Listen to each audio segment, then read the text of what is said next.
Okay, you're up. Okay, thank you so much. Good evening, everybody. Thank you for being here. We're going to start our JESD special board meeting tonight at 6:41 p.m. And could I get members present, Mr. Vidales? Yes. Mr. Clayton Koo, Here. Ms. Marie Brizuela, Here. Ms. Andrea Jordan, Here. Ms. Manufo Liainga Anoa'i, Here. Ms. Mabel Manio. Here, thank you so much for that. And Superintendent Vidales, would you also like to lead us in the Pledge of Allegiance, please? Yes, I will. Put your right hand over your heart. Ready, begin. I pledge allegiance to the flag of the United States of America and to the republic for which it stands, one nation, under God, indivisible, with liberty and justice for all. Great, thank you so much, Mr. Vidales. And the governance team members will review the governance team meeting guidelines at this time.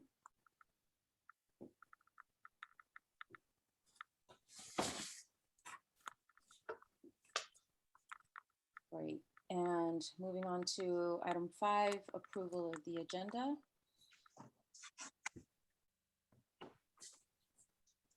I'll make a motion. We approve the agenda. I second. Motion and a second. All those in favor say aye. Aye. That was unanimous. Thank you very much. So do we have anybody wishing to address the board? We do not today. Doug? Then we shall move on to general functions, equity network study session. The governance team will reflect on effective governance practices and build deeper content awareness of educational equity. Superintendent Vidales. Yeah, so we have our facilitators for tonight. We have Miss Deborah Keys Wright and we have Miss Nicole Anderson, and they've prepared a session for us to take us a bit deeper than where we were at our last session with the topic of equity and board practices and policies. So I turn it over to you. Okay. Again, it's great to see everyone.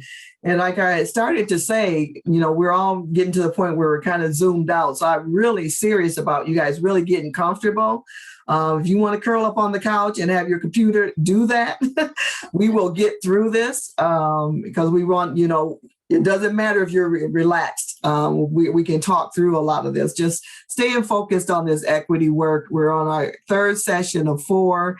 Really, I hope you see that we're getting to a place where you get your equity statement and then the equity policy, and then you walk away with that document. But as we've gone on this journey, that you picked up some ideas on how you stay focused on equity through the lens of governance. Because, of course, as you know, the work, the boots on the ground, of course, are the staff. They're doing the work, but it's so important for the board to set the direction of what equity means for your district, setting the culture so that you won't always have to tell people that you're equity focused. They will see it demonstrated that you're equity focused.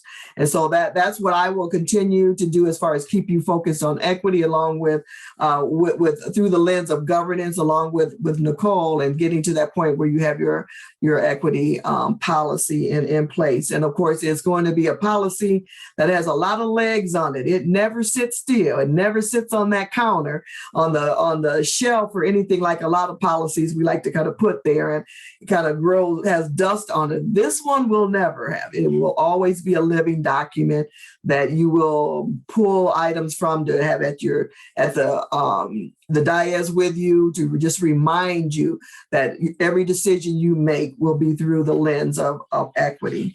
And so we're going to dive in here.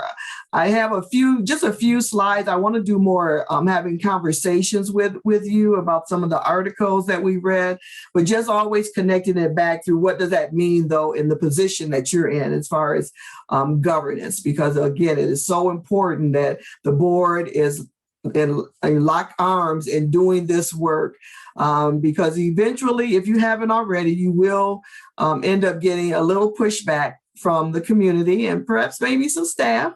Bernie will have to deal with that.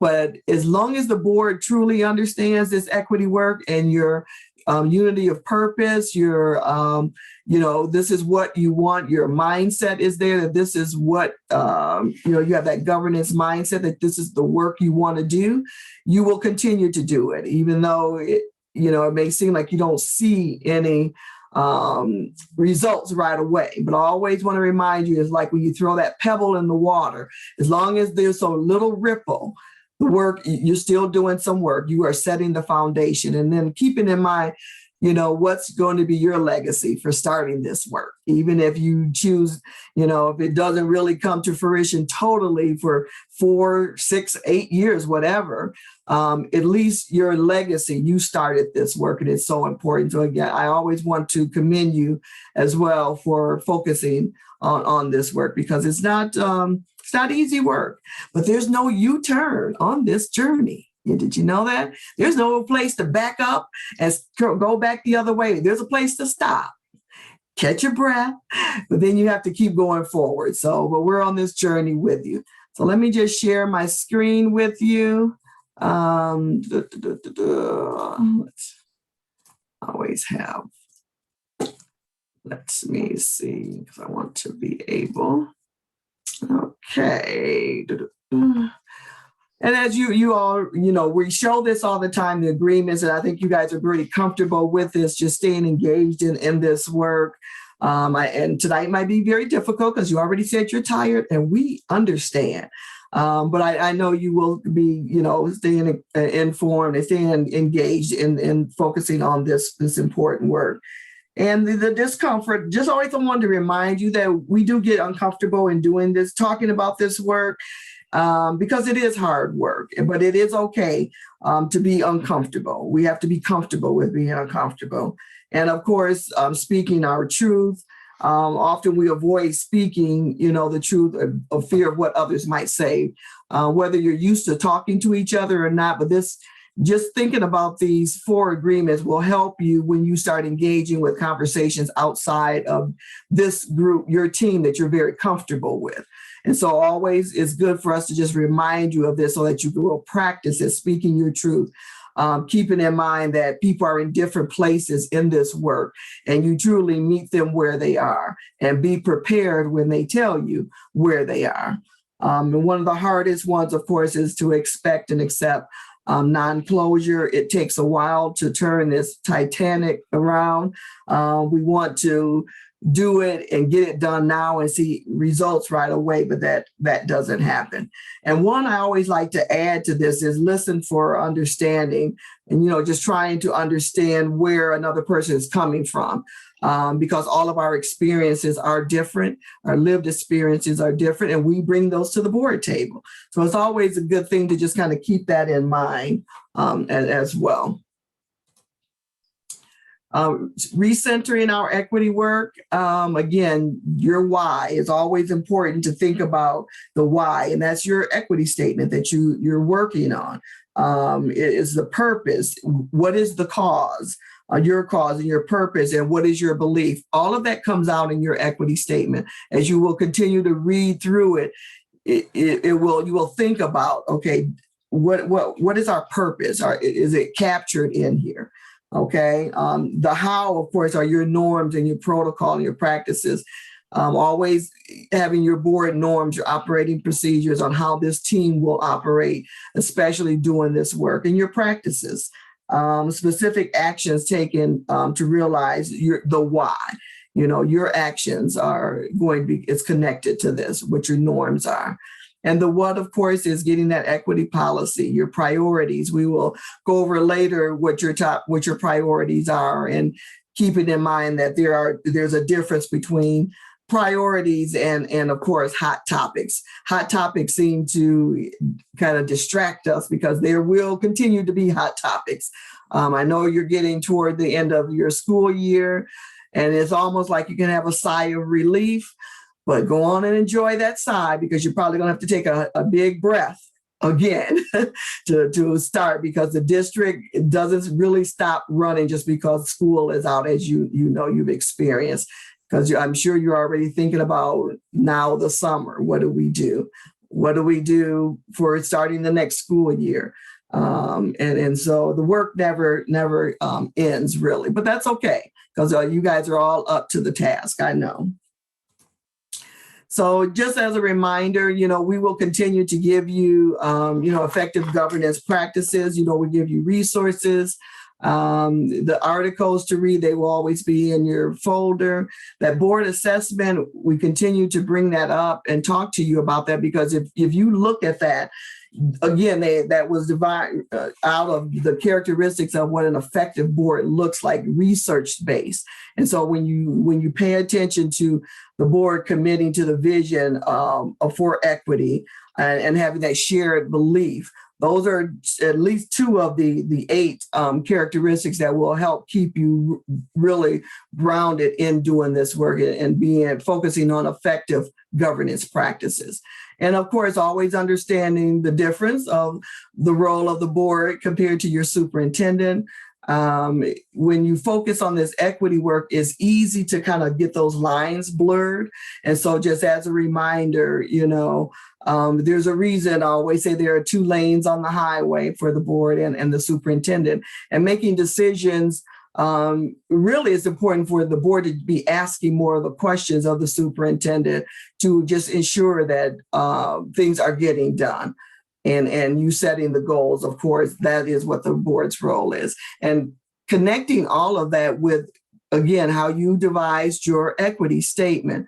Once you continue to look at that and you kind of step back to say, from the governance lens, did we capture everything? Are we looking big and broad enough and making sure that we've captured every area? This is what a governance team will do. Constantly looking at it from your lens, and of course your vision and your priorities, making sure that the priorities for the district is encompassed in your equity statement, which will, is always also aligned with whatever the big plan, strategic plan, or your LCAP plan. All of those things are aligned. It's not separate documents that you're going to be focusing on. All of these are woven together to really push the district in the right direction. The questions with purpose, I kind of already mentioned, posing the right questions of your superintendent just to ensure that you're going in the right direction. You will probably, once you start engaging more with the community about this equity journey, questions will come up. Some things that will be really important to a community member may actually be in that hot topic type of category, but they will say this is equitable. I want you to focus on this. And of course, you receive that information and pass it on to your superintendent. Again, the equity policy, that's going to be your outcome. And then, like I said, working with the community at that equity committee where other voices are represented at that table. So keep it in mind, these are all the, to help you be an effective governance team. And again, as we come up with different resources for you, we will put those in your folder as well that you would always refer back to. Any questions or comments so far? As you're getting comfortable, it's okay. Just don't go to sleep on me, but you can be comfortable. We're just having a conversation. It's okay. It's okay. And so I'm going to have this up just for a second. I hope you had a chance to read this article as well, but I do want to, I'm going to pull us back because I want to actually see your faces on my screen. When we talk about equity, and restarting the school with equity as a center. We've been talking about equity for these last 2 sessions. And if you had a chance to read this article talking about reimagine and rebuild, and it really focuses on restorative restart for the school system that you guys can probably are really starting to think about, making sure that you're focusing on the whole child. What does that look like for you at this point? If you had a chance to read this article, first of all, did you have a chance to read the article? I guess I should add. I think some couple hands. Okay.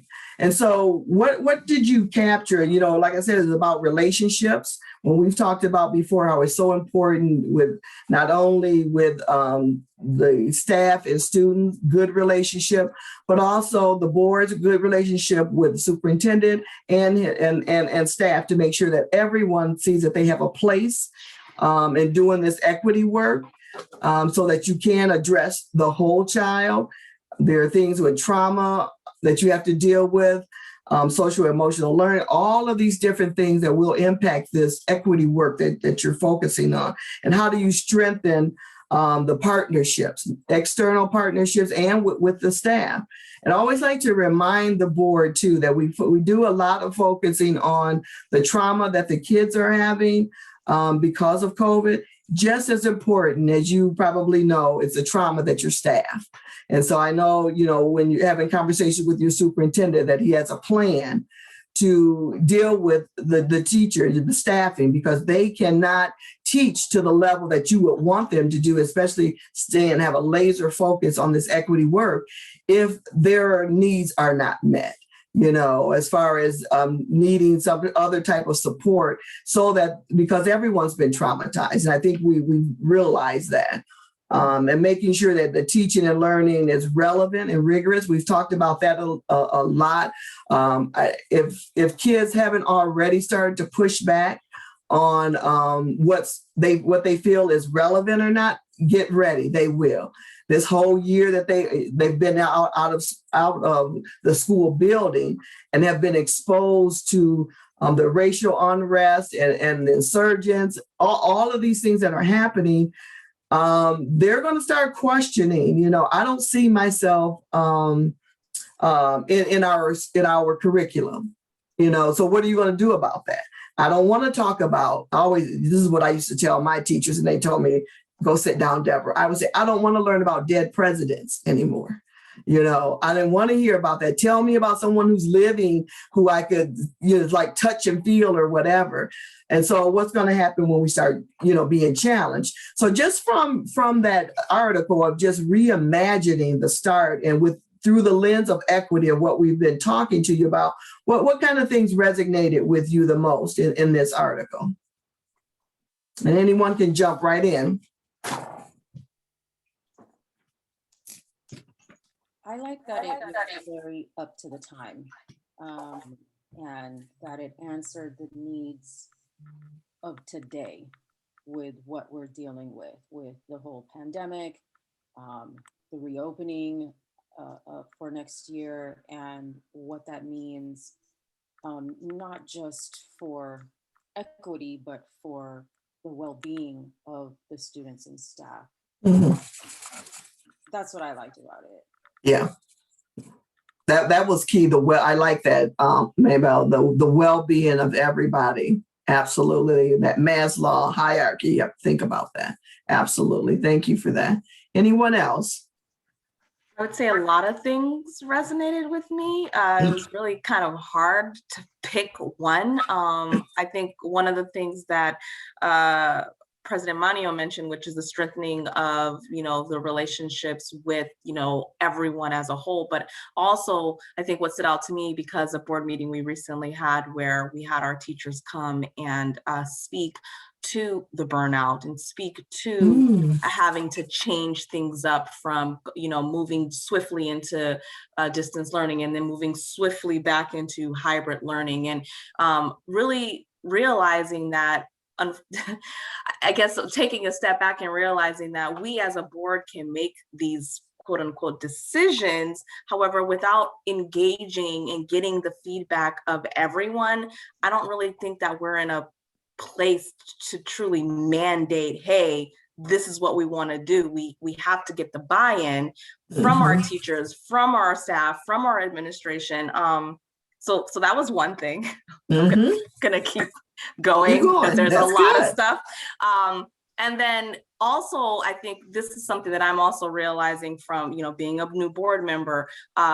They said something about, you know, what is normal, right? We're going to go back in August, on August 18th, and supposedly we're supposed to be ready. The kids are supposed to be ready to go back to quote unquote normal, but normal wasn't necessarily the best thing for everyone, right? What worked for one group of kids is not going to work for the rest of the group of kids. And in terms of, oh, well, we had less attendance issues during the pandemic because people could just wake up and hang onto their computer. Now we're going to require them to get up early, get back to class at 8:25, 8:20, and then stay the whole day after not having to do that. And then now going into a summer, like, I mean, I'm just quite honest. I feel like we're probably setting ourselves up for a somewhat failure with saying that we all have to go back, and then the state not necessarily understanding that, you know, independent study is maybe not the best course of action, us not having a hybrid program, us not having us,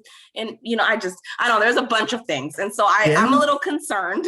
I don't want to set us up for failure, but I also don't feel like, and this is just me speaking individually, I don't know if we can make decisions and then roll them out without truly incorporating everyone's voice into the equation. So that's kind of what I got from that. Yeah, and you were spot on there. It's like, whoa, you're coming in every direction there. Absolutely. And things that you should be concerned about. And these are the types of things that you start having conversations, if you haven't already, with your superintendent, because I know he's thinking the same thing. You know, he has to be a few steps ahead of you guys because he is the education expert. So he has to have a plan, because are you going to, you know, and what you said was spot on as far as expecting kids to, you know, they could be in their bed is over there at a certain time, they can roll over here, fix their face up or not,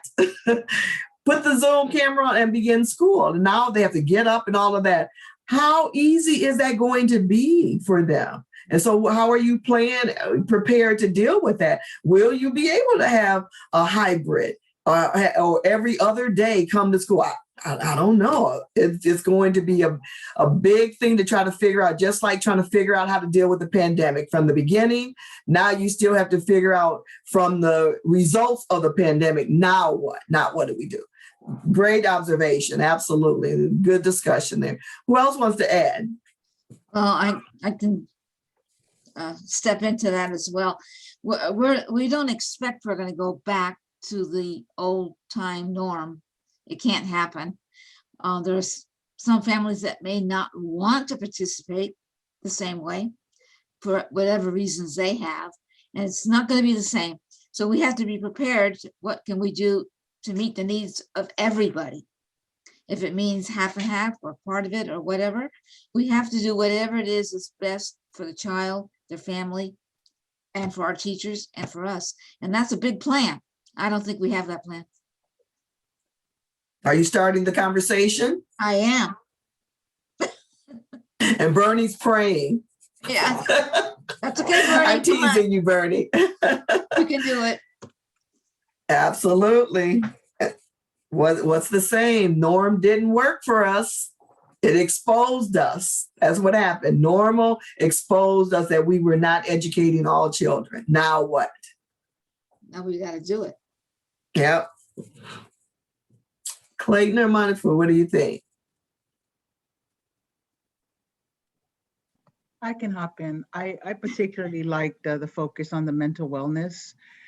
For me, I think what I have learned with, you know, throughout this past year is trying to be more proactive than reactive. But I think that looking at my child have constant mental and just which forms into physical meltdowns in front of me has been overwhelming this past year. You know, so, and I have to be reactive but I'm thinking if there was a way that we were always constantly integrating this level of wellness check-ins, making that normal, you know, not like it being, hi, how are you? Which we always, it's normal, right? You say good morning to someone, you say, how are you? And then you don't even wait for them to respond, which which is very common because we're usually Mhm. walking by them. And I thought of that when I read that piece where it talks about the wellness piece. And then at the bottom of the article too, I remember it when it was refocusing on staff and supporting staff and re-engaging them with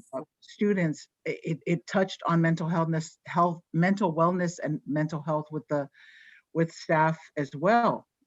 And making sure that we create some level of connectedness in that wellness where it's not them and us and have different supports set up in that way. There has to be a bridge because it's a shared experience. And I know that from our agency where we're talking with the staff and then we're talking with the families, but we've recognized that we need to bridge those conversations because they're shared experiences. So for reading this part, I definitely think that I would like to see based on some of the resources that are, I love all of the resources. I love everything about this. I look at it as a guide map, but I love all of the resources that have been provided through this reading as well. But for me, I think just because it's become a very personal piece and recognizing the meltdowns in my own student and hearing the stories from other parents, I would like us to figure out how to, integrate that into our systems without it being in the form of a reaction, that it's our normal, that it's our normal. Right. You are spot on. And they were talking about being very intentional about setting aside some designated time for wellness, not just to say, hi, how are you? And before someone's like, I'm okay, they're gone, because we're just used to saying that, but to be very intentional about, no, here's some dedicated time that we are going to focus on this. And that's how strategic you have to be if you're going to really be successful in these areas. And they mapped it out. You don't have to try to figure out. I think if you follow this was phenomenal article here of how it really mapped out, what districts must do now. They're telling you this is what you must do if you want to be successful. So at least it's written out. Then you just have to be very strategic and intentional about, okay, so what does that look like for our district? What does that look like for us? Yeah. And thank you, Clayton. What about you? Sure. There was a couple of sections regarding sort of figuring out ways to sort of support the whole well-rounded student in terms of making sure that they were supported either through staff and assistants, but also there's a section in the bottom about talking about what districts have to do in regards to hiring and training teachers, but also investing in their success. And I feel like especially with COVID, a lot of teachers are exhausted and figure out how best you can actually support them so that they can actually also support our students. I think is probably a bigger issue to tackle than I feel like even one meeting can actually figure out. But I feel like that's definitely something that we probably as a board have to figure out how best to address and resolve and see if there's ways that we can support our teachers. Because if they're going to be on the front line supporting the students who actually need help the most, what can we actually do to actually step in and sort of help them out? And so Clayton, you were spot on there. So I'm going to ask you, because you were saying, so as a board, we have to figure out a way to help our students. So I'm going to ask you, how would you ask your superintendent that question? Because he's got to figure it out. What would you say to him? Because you're not going to tell him how to do it, right? What would you say to your superintendent? Act like he's not even listening, but just what would you tell us? What would you say to your superintendent? I would say more if our superintendent wasn't there. I think just better understand like what's the plan. Has been taking place in terms of understanding that 2020, 2021 has been a difficult year. Has there been any types of preparation done in advance that we can actually be able to respond to those kind of concerns or needs and actually like tackle them heads on so that by the time 2021, 2022 school year hits, that we at least have something ready to go in terms of actually supporting those teachers and staff who actually need that kind of assistance so they can actually excel at their jobs. Perfect. Spot on. And that is exactly how you address an issue and you pose a question to your superintendent. You don't have to try to figure it out, but what's the plan? Because Maybe he has one. You're not saying that he doesn't have one. And then really putting a time limit on, because you just don't want it to say, well, we'll figure it out. Well, you have to be very specific and make sure you know when it can be done, what resources do you need? Do we need not only financial capacity? Do we have the capacity to do this? And so I always want to just remind board members, that's how you pose questions of addressing things that are below that dotted line, that governance clock. You still can address it from above that line, just because your responsibility is to ensure that it's happening, right? And so anyone else on the areas that you said, how would you engage your superintendent with making sure something is getting done? On the areas that you guys brought up, the mental health, or not getting back to the normal, maybe hybrid. How would you pose those questions to your superintendent? I would. Go ahead, Bree. I was gonna say, I think individually, it's hard for us to do this, but I think we possibly need to have a very positive, quick meeting where we can address it and say, these are the things we would like to see achieved. Please help us out and let's get it done, and have a timeline. And this way, we're not telling them what to do or how to do it, but we have a timeline. We want to get this, we want to make this happen. That's all I can do. That's what we're doing.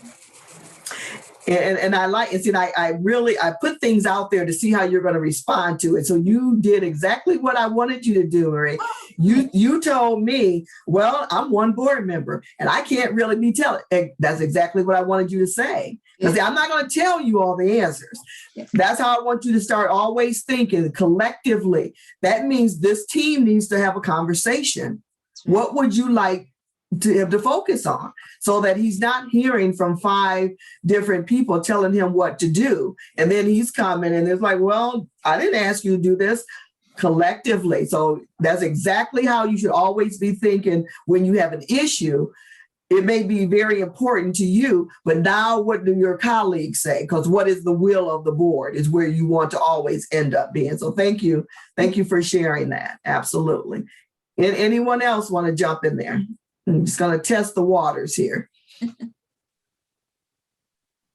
I agree with everything that's been said. I will say a point of inflection from the other end is that my time on the board that I've appreciated from Superintendent Vidalis is that when myself as a board trustee, asking him about an issue or an initiative that has, landed with me, and sharing and asking for feedback from him. And if this is something that we should bring to the board as a whole, because sometimes we will have, like we said, it may have been an I conversation from the beginning from myself, but ensuring that it's an inclusive process, but more importantly, being very transparent. What I've appreciated is he's always received it and said, you know what, I would also appreciate you sharing that out, when we are meeting publicly.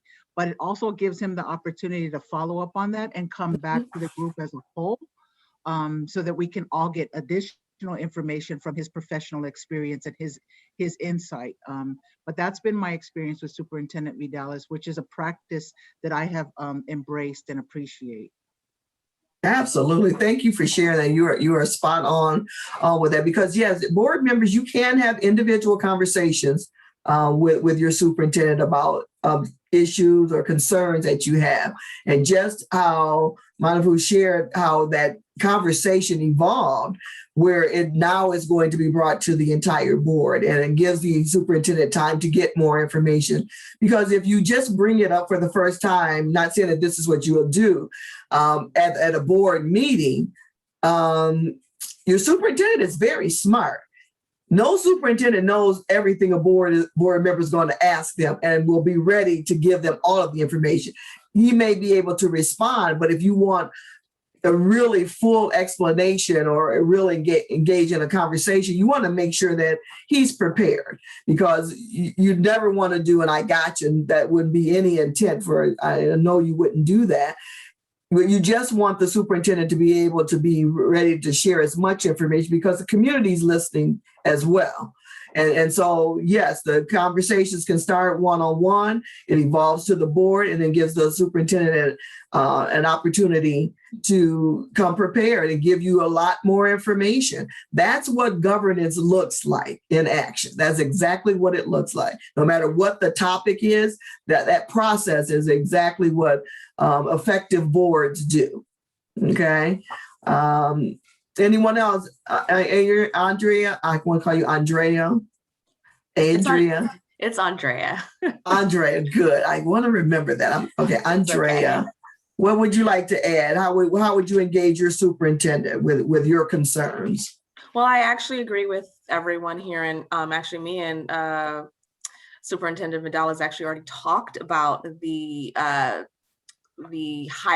and what we currently have in place. And I think for me, I guess I agree with Marie in terms of bringing it back to the board, because I think all of us pretty much have similar viewpoints on what we want to see done. And so I think that would be the step that I would take. But I think the second part of it is, well, in the sense that his hands are tied because of our county and our state rules and regulations, what then? If there's nothing that we can do because of those rules and regulations, then how do we move forward? So that would be my second question to him, because I think, what I'm concerned about is that we would, as a board, come together and ask him, hey, these are the things we want to see because we're building on equity. And then his hands are tied. So it's like, well, that's not going to make a change if he truly can't make a change from the top because of all of the constraints that he has. And then now we're putting, some standards on him that's unfortunately not possible, which causes him not to maybe reach the goals that he needs to get to. So that's, I don't know, it's like I don't want to call it a double-edged sword, but it's kind of getting to that, specifically with the hybrid learning, again, because I already had a conversation with him on it. So yeah, and you're right, because his hands can be tied. So the key thing that as a board, when you're engaging with your superintendent and you have these constraints, think about it in a way of how can we get to a yes? What can we do? Because so that just means to the superintendent, let me tell you the parameters in which we can operate. Based upon the constraints that I have and what your desires are, this is the space. Because if you never have that conversation with each other, you will be thinking that he's just not doing what you're telling him to do or what you want him to do. So that's why it's very important for him to be able to say, this is what is possible. This is as close that we can get to this. And then it's up to you guys to relay that to the community. They have to understand, because they may be on the far end of the spectrum where you want to be. If we're going to be focusing on equity and the well-being, and we have to make sure all this is happening, then why aren't you guys doing this, board members? This is what your community is going to say. So if you don't communicate that piece to them, then, that's an uphill battle that you're going to have. And so these are the type of things that just trying to get you prepared for while you're really engulfed in this equity work, that it will come at you. You can try to do so many good things, but then when you have rules and regulations that hinder you and people think, well, you're getting this windfall of money, it's been advertised, billions of dollars. Oh my gosh, you guys can do everything then. Well, there's always some attachments to there's no free money, unless you guys got free money. But there's always rules to how you use it, when you use it, what you use it for, and all that. So again, educating your community on that is so important, because right now, this money that you're getting, how are you going to impact this equity work? What are you going to do? So what I'm hearing, and what I think I agree 100%, is there's got to be a lot more communication with all the information that goes around in a circle, so that everyone knows why and how and what is going on. Because that's where we get the criticism. When someone thinks we're not doing our job, and we're being told one thing on this side and something on this side. But if we can be together as a team all the way around, and everyone knows what is happening and why and how, stop this, I don't think we'll have any problems. Right. Because you're going to need resources for this whole restorative reimagining school and all of that. So the question would be, Superintendent, what's the plan for this? Exactly.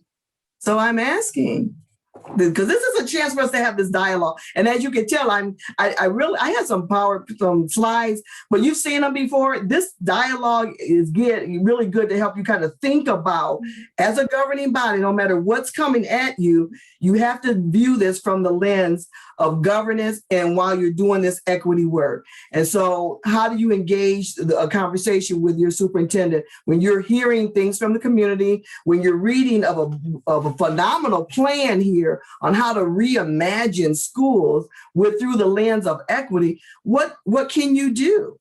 And so, Superintendent Bernie, what would you say to what did you pick up in this article, and then what you're hearing from your governance team here? What are your thoughts? I want you to be able to jump in there. Yeah, I think the article raised a lot of important issues on things that districts should and that we are taking into account.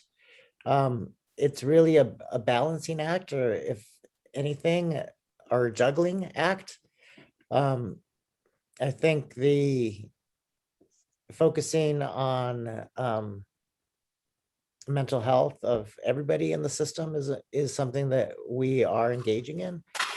And at the same time, trying to balance or trying to filter out external voices and pressure that say, the students, some people might exaggerate, students have lost a year, which I disagree with. I disagree. They had a year. It was not lost. It was different than anything they might have ever had, but we've all had this year and we've all changed because of it. So there was no loss there. We've all grown and changed, as have our students. But then it's coupled with, well, what are you going to do this summer to make up for the last 40 weeks of school? And I have to pause and this was 40 weeks of a school year. It was very different from any 40 weeks of a school year we've ever had. There are some good aspects of it. There are some difficult aspects of it. We maybe didn't accomplish what we might have wanted to, but it's not going to be fixed in a 3-week summer program or in an after-school tutoring. It's, and I've had this conversation with Trustee Jordan, with her kindergartner, it's like it's a he, right?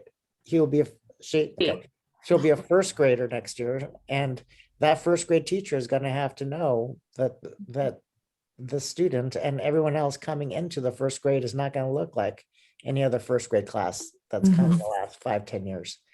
And so what do we need to shift to understand the new first grader? And then that will need to be, a lesson learned for the second grade teacher. And upward through the system. So it's going to take us some time. And it's a little bit overwhelming for sure. This article had a lot of great ideas. They did speak about the federal and state funding that we received, but some of the solutions about what to do with that funding are sort of long-term commitments of staff. We can't, and we have a policy in our district that we don't do long-term things with short-term monies, because that only gets us into trouble. And so we're trying to balance, okay, what can we do in a year or two that doesn't cause us to dismantle something, take it all apart after we've built it up, have to lay off people. That's the last thing we want to do, is hire folks and then lay them off because we don't have the funding to pay them further. So how do we balance the funds that we get?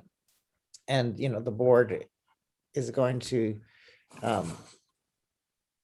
just be overwhelmed with the amount of plans that will be coming to them, because every, money is not free, and every source of funds has a plan that needs to be written and developed and presented to the board and approved by the board. And so they had one last week. They'll have one at our next meeting. Likely there'll be another plan coming in July. And we're working really hard to make them all not the same plan, but aligned, so that we're, when we do one thing, we're meeting the requirements of 4 different plans. And, we just need to bring that sense of coherency for our staff. There's nothing worse than being a staff in a school district that's doing 5 different things in 5 different directions for 5 Right. different funding sources. And that just burns people out faster than a year of COVID. So, so it was an overwhelming article. I appreciated the insights. I struggled with some of the solutions.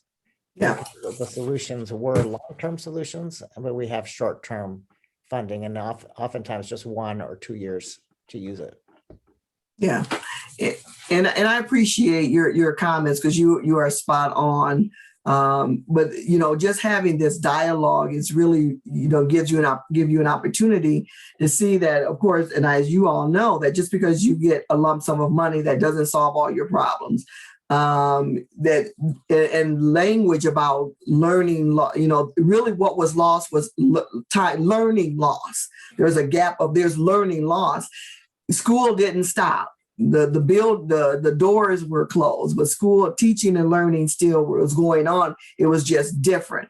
And so do we have to address loss in different areas? Yes. But you know what?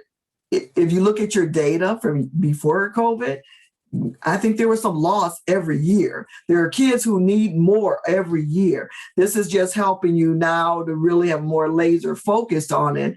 But it's nothing new to the extent, it's a broader extent because of the pandemic and all the other things that are attached to it.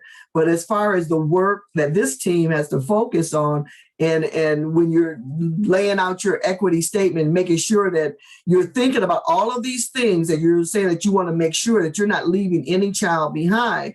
And so that your statement is going to be driving that policy. And in that policy is where you're going to be very specific and thinking about even just some of the things that we're talking about. Are you covering that in your equity policy? Are we really making sure the mental health, if this is really important, where does that show up in a policy, which is going to be the directive on what staff must follow? If it's a policy imposed by the Board of Education and the superintendent shares it with staff, this is what the board intends us to do. And so this just helps you think about, it's almost like your wish list of things that you want, but you have to make sure that it always want to say this can pass the SMART test, which is, very specific, measurable, attainable. You have the resource. Is it relevant? And is it time bound? Is it timely? So you can have a lot of things that you want to do, but does it pass that SMART test? And you always use that measurement when you have any goals or anything of that nature to make sure that it can be done. Because again, that shows you the difference between priorities that you must always continue to focus on and what's a hot topic. Hot topics really don't pass the SMART test. They're just hot and you got to do something with it. And I always tell the board members, it's a hot potato, you pass it to the superintendent. Let him handle it. That's what you do with those hot topics. You let him handle that. And so, just wanted to have the conversation with you about the article. Just, it doesn't fit with everyone. You just have to be able, it's good information, but then just know what you can do based upon some of the ideas. And then you customize it to what will work. Yes, there are some important pieces in here, like I'll always go back to that, the mental health, the wellness. We cannot educate children if teachers in front of children are not whole themselves. It's just not going to happen.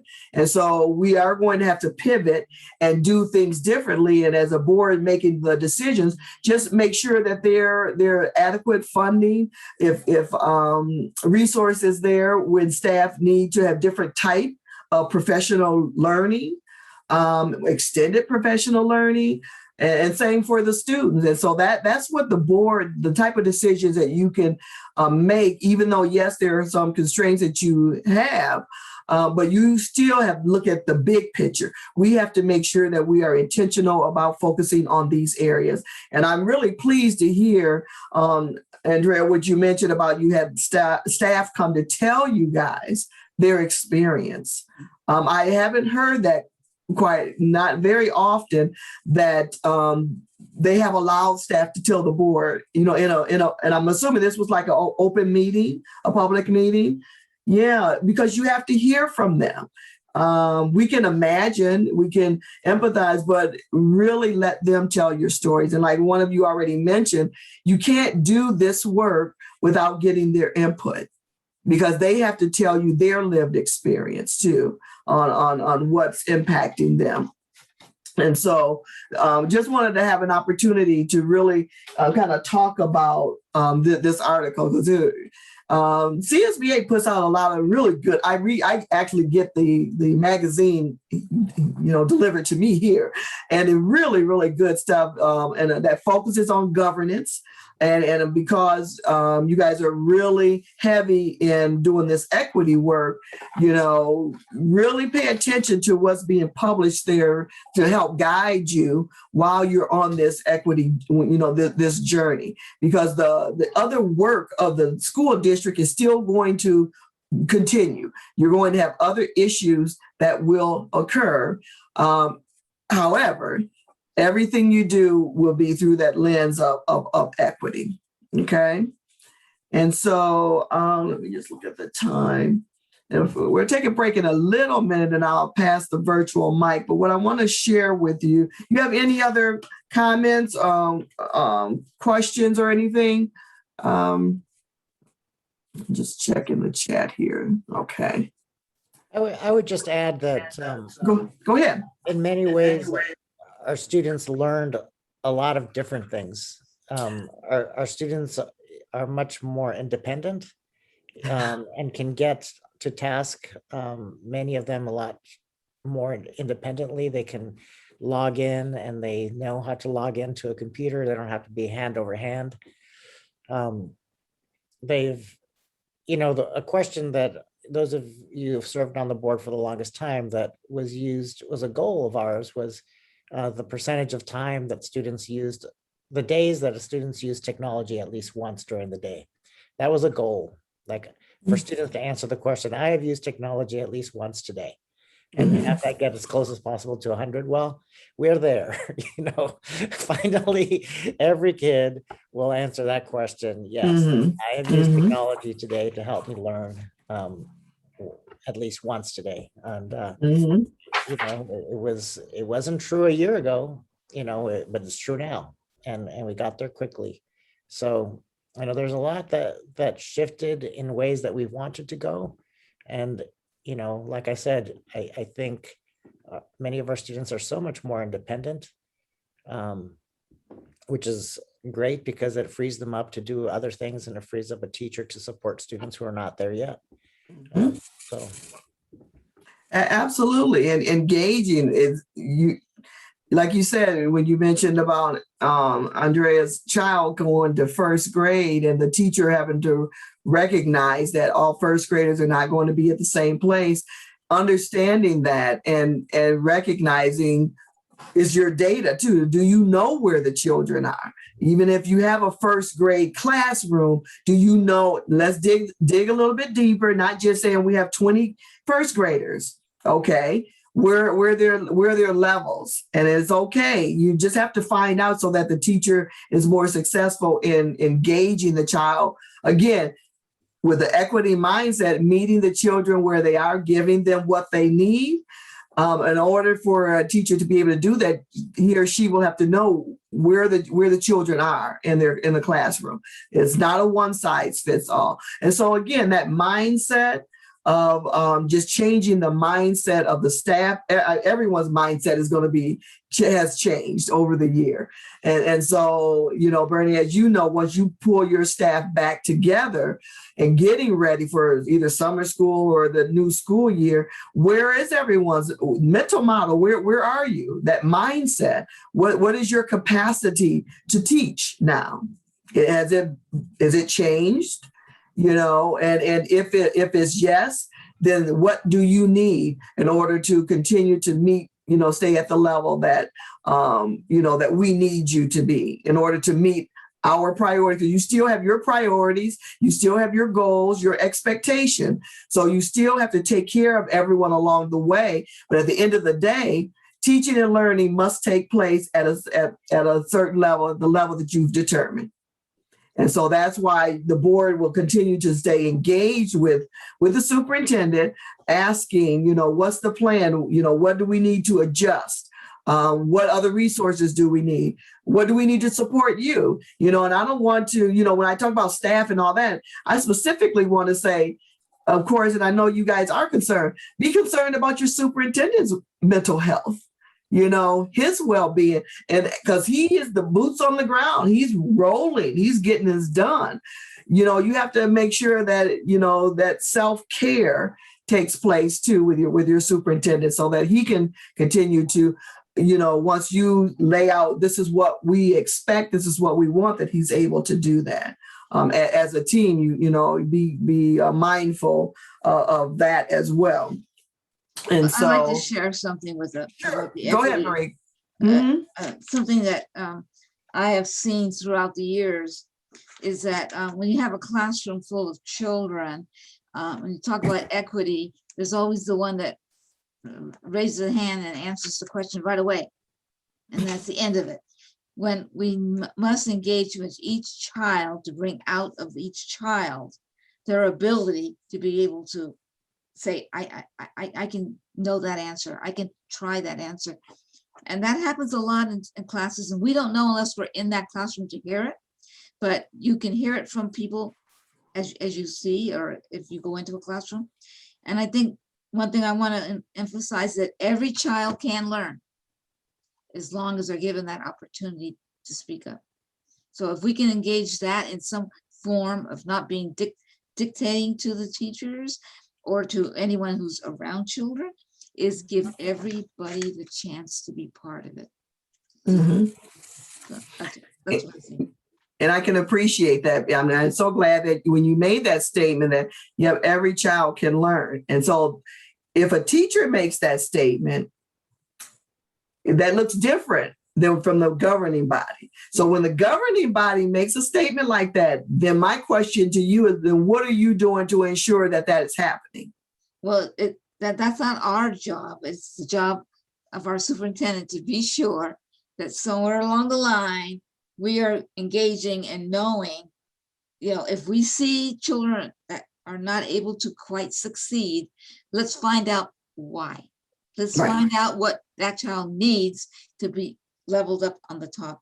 Right. Because everybody should be able to come out with the same knowledge if they're given that opportunity. That's all. Right.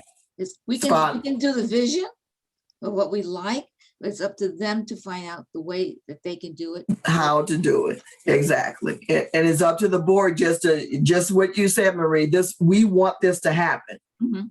Yep. Now, superintendent, tell us how you're going to figure that one out. Come on, bro. And then that's why I tell board members, you don't have to do the work. You I just figure out the big picture. We know that this is what we want. We want it for all of our children. We know that there are children unapologetically that we must give them more, and that's okay.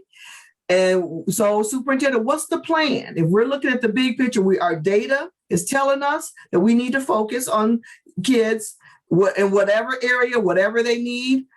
So what's the plan to get them to the end result of that all children are learning? And so that is constantly how the governance team should be operating. That's why I like to circle back to anytime you make a statement, connect that through the lens of governance, because it's different if the superintendent says it, and it's different if the teachers say it. And so just remembering as your role as a governing body, there's so much power that you have and the authority that you have in the position you're in of changing the culture, setting the direction of the school district while you're staying above that dotted line, but ensuring that the vision and the goals, evaluations, expectation, implementation of policies, all of this is occurring seamlessly. That's what the board's role is. And that's why it's so critical when you are focusing on equity, because equity tends to, for some reason, cause boards to be distracted in different areas. It pulls you because it tugs at your heart.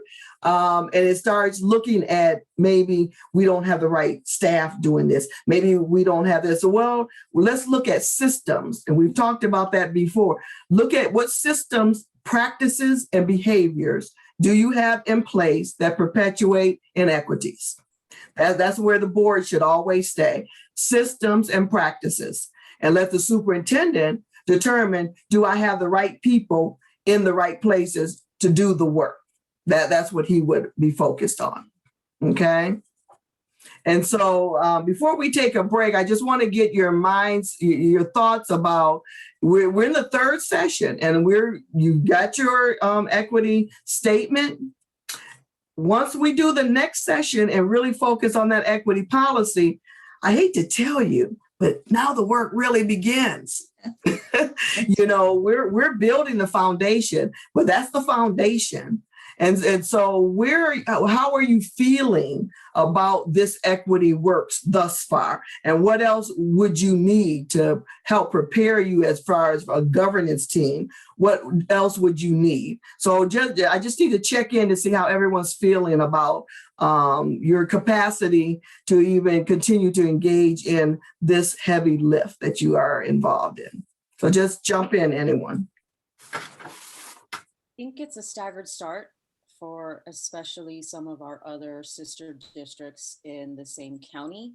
And we're probably far ahead of the others. Just the faces that I see here alone speak volumes to how far ahead we are of districts that are, that serve 50% students of color that have predominantly white boards. So I think I feel a lot more comfortable being here in this district, working with these people, with you all, than I would having to do the same work in another district where I feel like they have way more work ahead of them. We have work ahead of us, but again, I think we're far ahead from a lot of other people. And that is something that we should definitely keep in mind when we do this work, that we're not starting from further behind like some other districts are. Yeah. Great. Thank you, Maybelle. Thank you for sharing that. Thank you. Anyone else jump in? I think from my perspective, it's helpful to have a guide through this work, and you and Nicole have been very helpful at, not only in giving us the content, but also in guiding us into the next steps. And now we're going to work on this. I think, as I think about what happens on July 13th, when you guys are not with us anymore, like, what are we going to do? We're just a phone call away. So, any resources you have, it always helps, especially since we're all part of the governance team. It helps to have a facilitator to facilitate us moving through our work, because it's hard for one of us to be a facilitator and a participant. Good work. So, we found that with our governance workshops, we find, with this, it's helpful to have somebody who's a guide. So any resources in that area would be great. Great. Thank you. Absolutely. Well, the difference that we're doing now is that we're focusing on the whole picture before we focus on little things. So every time we have a governance thing, it's about how we work with each other rather than how do we work with everybody else. So that's why I like what we're doing now better than I like what we did before. Okay, great. Thank you. All right. Anyone else? I wouldn't say that. I'm really grateful for the guidance. And I do agree with President Manio in the sense that, I joined a board and you guys are already implementing or trying to implement ethnic studies. I feel like I inherited greatness, which is awesome. But I also like some of the things that you said about, honestly setting the right vision and expectations and setting our superintendent up for success, I think is super important to me, because I don't want to start this work. We can't stop the work, but I don't want to start the work and then start to flail once July 13th comes, because we basically are like, oh, we're in over our heads because we've set this vision and direction that's not attainable. And so having these discussions and figuring out what is realistic versus, you know, what we could truly make impact on, even if it's a small change, I think has been truly helpful throughout this entire process. So thank you. Great. Thank you for sharing that. Wonderful. Clayton, would you like to jump in? I kind of agree. I like the just sort of the what do you call it? More kind of structured conversation is sort of just kind of the guidance. I think especially when it comes down to equity, isn't just the governing board decides what it is. Rather, it's more of a community conversation. And I think that is really helpful, especially for even just hearing like what we should be thinking about when it comes down to having that conversation now versus what we should have the conversation later on. Great. Thank you, Clayton, for sharing that. Yes, Monica.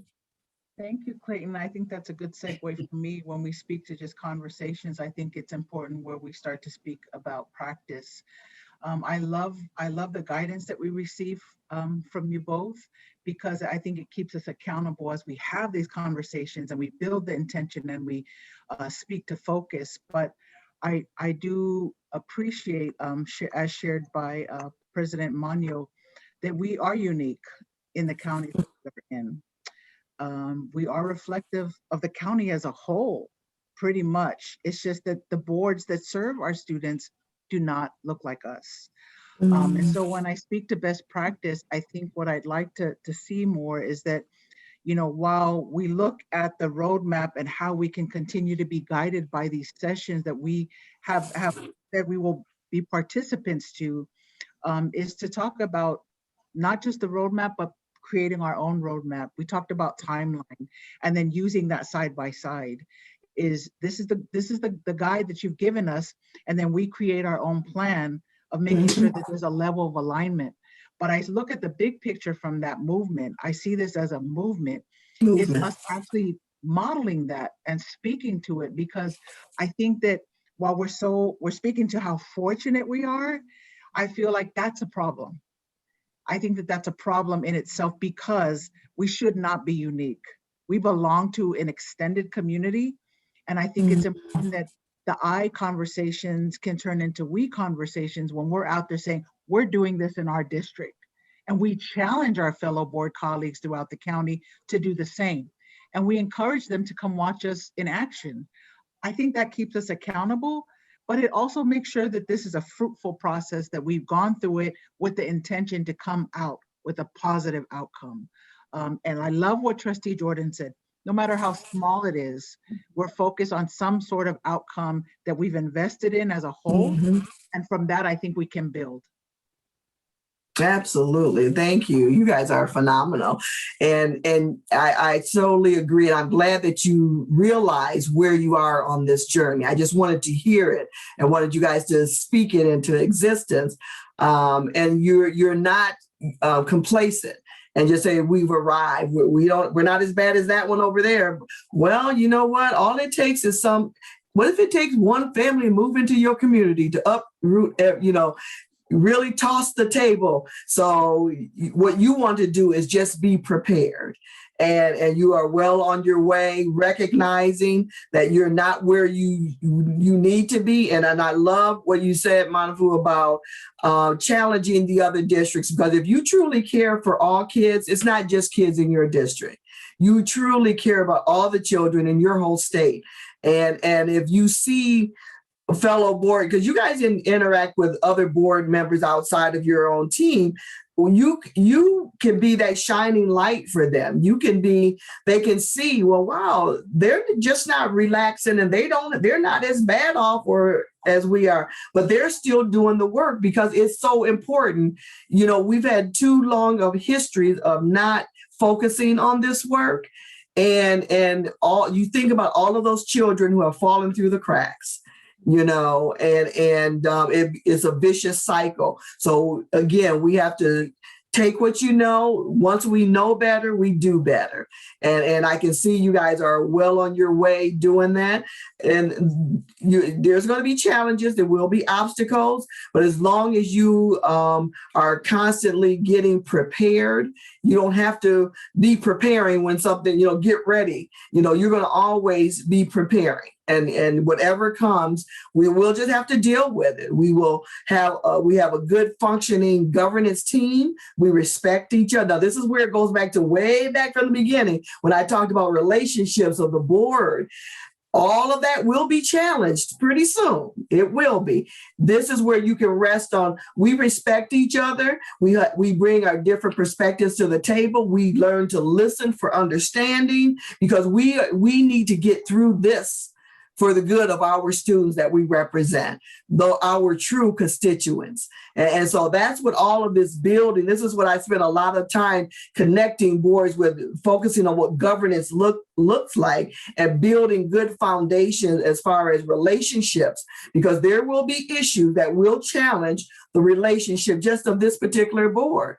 But once you can fall back on like, nope, we understand that. I'm going to listen. I don't have to totally agree with you, but I'm listening to understand so that at the end of the day, we make the best decision for our children. It's not about us as adults. And so I really commend you. You guys are well on your way. So I'm going to give you a little break, like a 10-minute break. And then we will come back. Nicole is still listening. She's just had little ones, needing her attention. And there she is. And so she still has to be mom, just like you guys. You know how that multitasking is. So we're going to take like a 10-minute break. Would you like a 10-minute break, stretch break? And then, so it's 8:02. No, it's not. My clock is 10 minutes fast. It's almost like 10-minute break. We will come back at 8:02. Okay. Right? All right. Mute, and then we can turn off our, yeah.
right.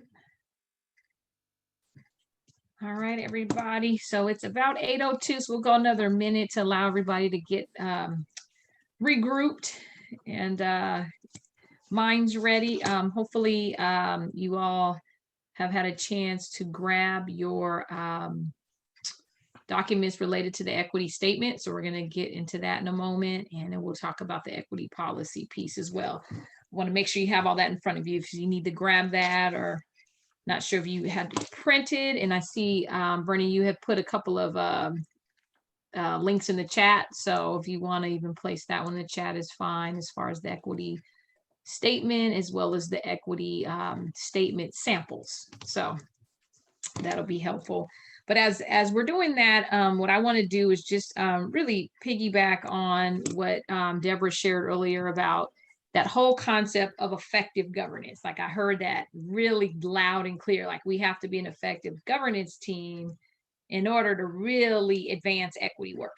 And so I really appreciate the dialogue, and thank you, Deborah, for walking them through that. And the dialogue was really powerful. And I wish more governance teams had that opportunity just to be able to talk about our governance, right? And to talk about our roles in this and some of the things we need to do. And I love the word accountability, right? It's not about a negative form of accountability, that we're in that negative space. It's more about really making sure that we keep this work at the forefront, right? And that it doesn't disappear because it gets hard, or because it gets messy, or because there's pushback, but that, you know, we really continue to move it forward.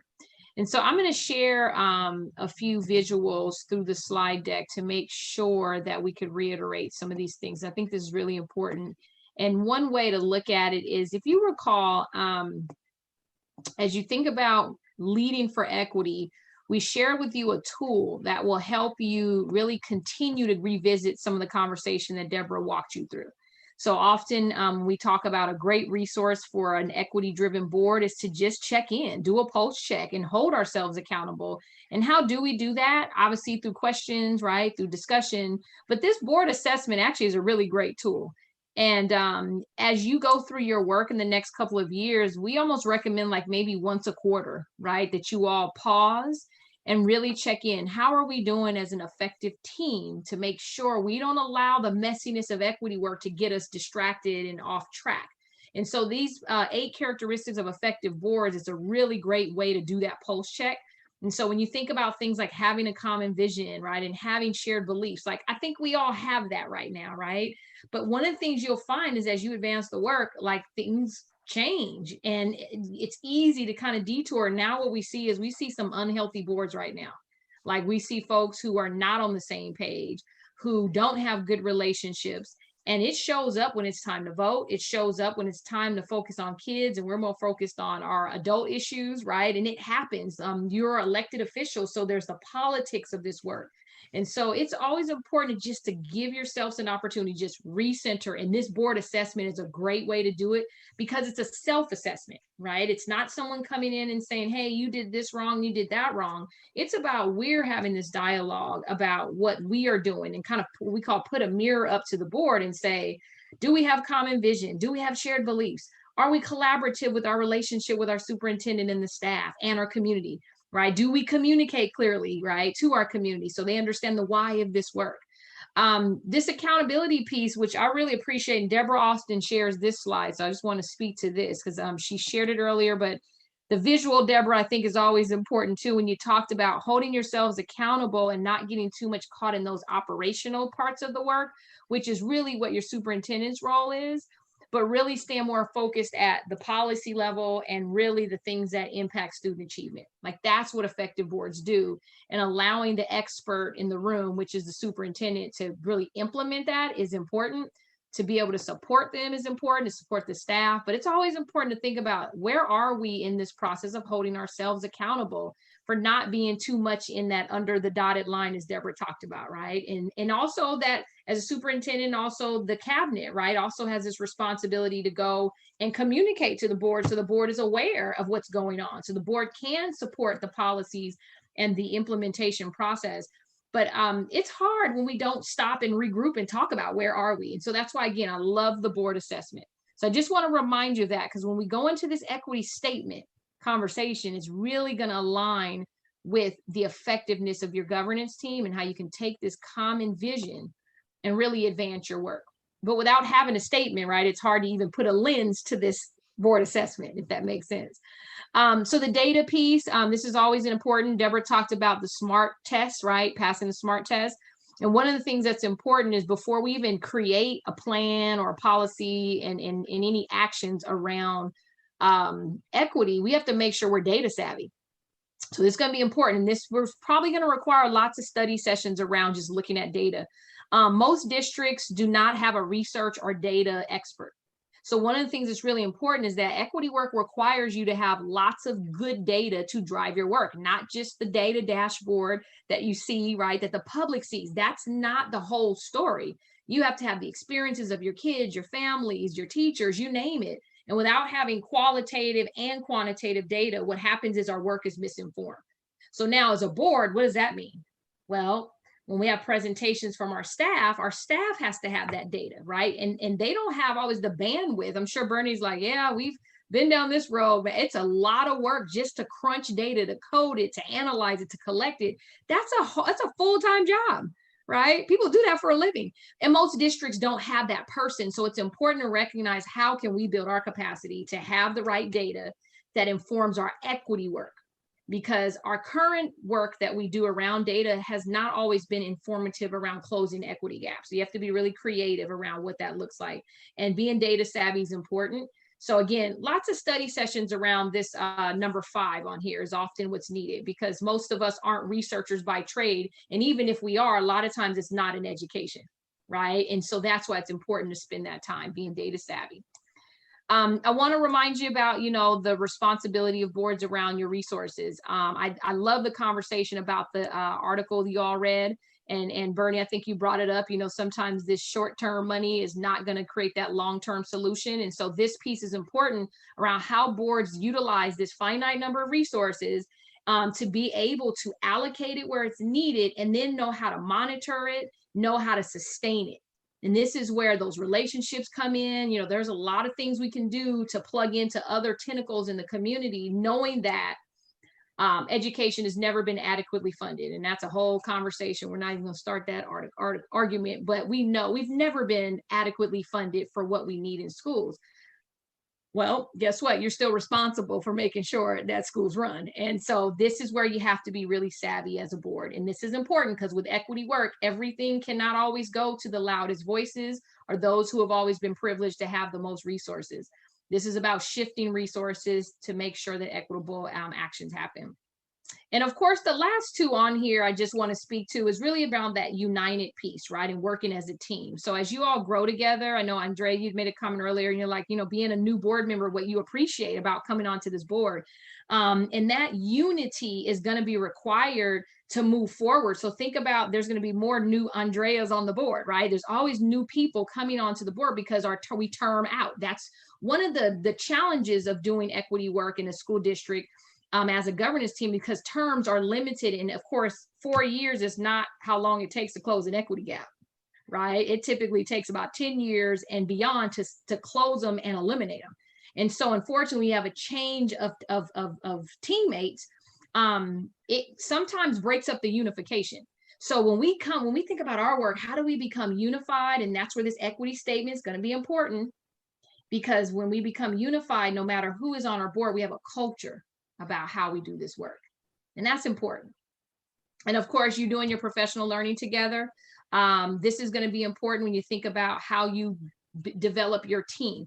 So I don't know what your plans are for retreats, but often we talk about board retreats are really important, right? To be able to have so when I say retreat, like a real retreat, not, we spend 8 hours on Zoom, but that you have team building time, and the community has to understand that that's a culture, right? That we have time where we are not going to do regular board business, and we are going to actually have a retreat that is about our growth as a team. And in between those regular meetings, we have little plugins, right? Our study sessions that are focused on equity and focused on team building. And it's very important, because without that, again, equity work will fall apart. It will fall apart because it only takes a crack And then all of a sudden we have detoured into something that I think Deborah used the word, something tugging at our heart, which is the emotional part of the work, right? And unfortunately, without what we call emotional intelligence as equity leaders, what happens is we always lean to whatever emotion or whatever like energy is in the room. I call it the winds that blow and come and go in education. And we kind of lean that direction. And with equity work, we want to stay laser focused. And so this is where the equity statement is going to come into play, right? Is what is that thing that's going to keep us focused on what we said we were going to do, no matter what the pushback is, no matter what the questions are, we're still going to stay focused and help bring people along to understand why we're doing what we're doing. And so in this assessment, I'm not sure how many of you, had a chance to really kind of absorb it, but I want to just ask before we go into the bottom three, has this assessment made sense to you? Does it feel like it may be useful for some of your dialogue moving forward as a board?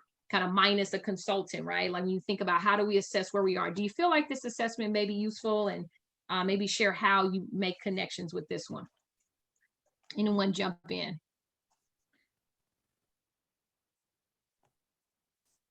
Or is it absolutely useless and you're like, let's go to the next conversation? No. But I'm curious to hear your thoughts, because you all have gone through board evaluations, you've done those things, but I really want to hear your thoughts about the concept of having this kind of self-assessment to guide the work you're doing.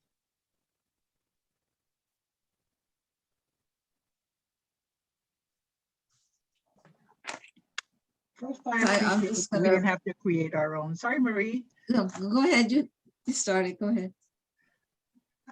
I appreciate that we know we need to do the assessment, and I appreciate that we don't have to figure out how to create it, that you've done that for us. So I appreciate it because it's definitely a template that if we needed to customize, we have the foundation right here.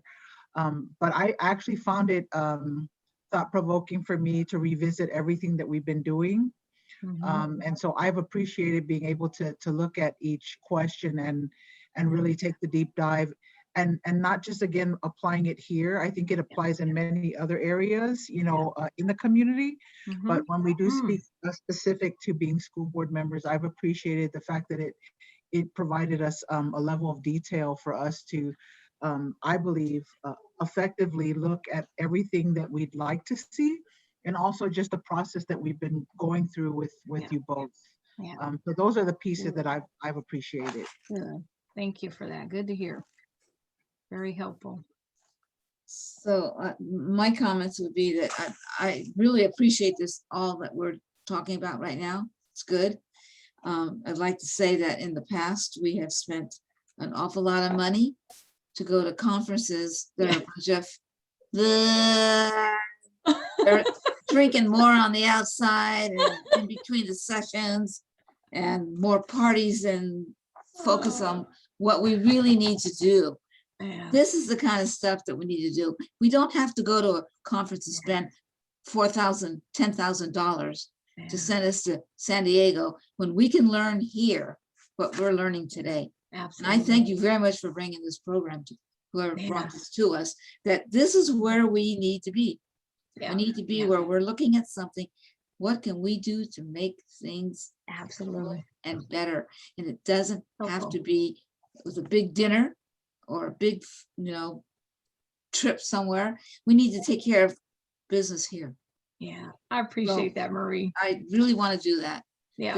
It's just, otherwise we go there and half the time we're running around from here to there to there. You get an hour here or something, and then it goes out of your It goes out. Yes. Oh, thank you, Marie. Now, Marie, you know, I'm going to push back a little bit because I absolutely love going to the CSBA conference and I love going to the AXA conference, but I agree with you. And I absolutely want to say that I wish board members could hear this, what you said about it's not just the big fancy conferences. I do think networking is important. I think that getting away from the space you're in is important. I think there's value, but I also think what you said is so critical is it can't be this once a year experience, right? Like we need ongoing professional learning so we can be effective. And without the what do you call it? oh my God, new beginnings they have, you know, with the MIG trainings and all that, and the refresher courses, like without really spending time going through the depth of governance, it is really hard to advance this work. And then now you add the layer of equity, right? I'm honored that we're partners with CSBA. So we've actually supported the MIG trainers, and we've supported, you know, kind of the equity focused work for CSBA. But that's still a work in progress, right? It's growing in terms of infusing that into all the different services. But I just appreciate you saying that, because I think it's time, right? It's time to take this to a next level. And I believe that governance teams are the most critical piece of transforming education. And we just never were given that gift of this time, right? So Deborah and I both like agree, and I think it's why we do what we do, right? Because we know it is so important. So appreciate that feedback. And Manafo, same thing with your perspective, sharing about how this has been helpful to provide some thought-provoking kind of, you know, opportunities, which you all are so busy, right? And regular board meetings, you're doing business. We don't have that time to stop and reflect. So it's a gift. I always think it's a gift of time to do professional learning. And your community has to understand that's the culture of your team, is we're going to learn together, because that's how we become effective. We don't make rush decisions because we don't have time to talk about it, right? And we don't have time to discuss, right? Those are important. And that's why what I love, if you can envision, like I literally see like, maybe not all 8 of these, but I can see some of them being combined, but I could see you spending a study session on these individually, just off of data. That's a study session, right? Off of having a united vision and belief system. That's a study session. How we actually spend time doing our resources, that's probably a lot of study sessions because that's budget, right? But you can see the alignment with your equity work is going to be important. And so hopefully you all may feel like that. I don't know if anyone else want to jump in and sprout, you know, how this assessment may be helpful, but I just definitely wanted to open it up to make sure that you understand why we share this with you, that it is a tool to use ongoingly once Deborah and I are not in the space with you. I So I don't know if agree you- with this assessment tool. I think it serves as not only kind of like a wire framework for us to build on, but also serves as a wake-up call to see where our gaps are and where we need improvement. And like I said, gives us the framework with which to work upon. So I appreciate that. It's almost kind of like the lifesaver for when you guys leave. It's like, you know, floating in the right direction. Because yeah, just like everyone else has said, like it's very helpful that you guys are here with us, but what are we going to do when you're gone? So I think this provides kind of that structure for us to build on. Got it. Very helpful. Thank you for that. Thank you. I will echo that as well too. I kind of agree. It kind of gives that nice structure, but also sort of provides us sort of the thinking that we should have even when you guys aren't there, especially when it comes down to, say, if we do future board retreats or workshops, if it is discussing this topic again, because I think it lays out a sort of a set of these are the things that we should be focusing on, and sort of kind of helps us remind of the work that we have to do. And I think also in many ways, say, if someone from the community or public is asking us why we're doing this, we can always reference that these are the highlight items that we should be considering whether we're being successful or not in all the work. That's helpful. Good to know. Good to know. Thank you for that. Powerful. Bernie or Andre, did you want to share your thoughts? I actually echo everyone's sentiments. I think it's really a good way to honestly hold us accountable. For me, I think it also helps me know to ask the right questions. It's like, oh, well, I didn't ask that question. Now, Bernie, help me out here, you know? But yeah, so for me, it's like it's kind of like a reminder. Hey, did you look at that? Oh, this is a question that you need to ask. And even going back to Marie's statement about the conference, it's funny. I asked Bernie separately. I was like, do we need to go to this conference in person? And we talked about the whole networking thing, and it was, for me, I actually attended the conference before I had my first board meeting, and I did actually attend your equity session, and it was very helpful. helpful. And so I think that that form helps us keep things in perspective. It helps us hold each other accountable, and as well as Bernie. But it also gives us a starting point. Again, having your guidance is just extremely helpful, because I think we would be kind of completely flailing or going all around in circles. And so I'm very grateful for that help. So thank you. Good to know. Good to know. Bernie, we're gonna have to talk offline about the CSBA conference. There seems to be some concerns here. Yeah, no, I think, Yeah. I think, like with any kind of learning, the small group learning is really the most powerful. Yeah. And I think that this is an example of that. Yeah. Small group, intense and focused. Got And the CSBA is large group, broad. It has other value, but I think that this, this form, that self-assessment form, like as others mentioned, is a strong framework. And it'd be great for us to take it, like as you mentioned, on a quarterly basis and have a conversation about, why did we rate Yeah. something? Why did 3 of us rated something a 1 and 3 of us rated the Yeah. same thing a 3? Why do we have a different Yeah. perspective? So Absolutely. Yeah. Powerful. Yeah, I appreciate that. And what's nice about that tool is you don't have to vote on anything, right? It's just a discussion, right? It's not an evaluation that you're going to take and go. I mean, you all can morph it into what you'd like it to be, but it's just a discussion, right? And I think that's important because you all come as 5 people with your superintendent, right? And so what happens is you all have a beautiful perspective that is really important, that individually it matters, right? And that you each have your own vote, you have your own perspective, you were elected for a reason individually. But as you come together, with your superintendent, now you have that kind of unity and having the opportunity to take those individual perspectives. That's the beauty of it, right? Is that you don't all have the same exact thinking, but without bringing it together, sometimes we can assume we're okay.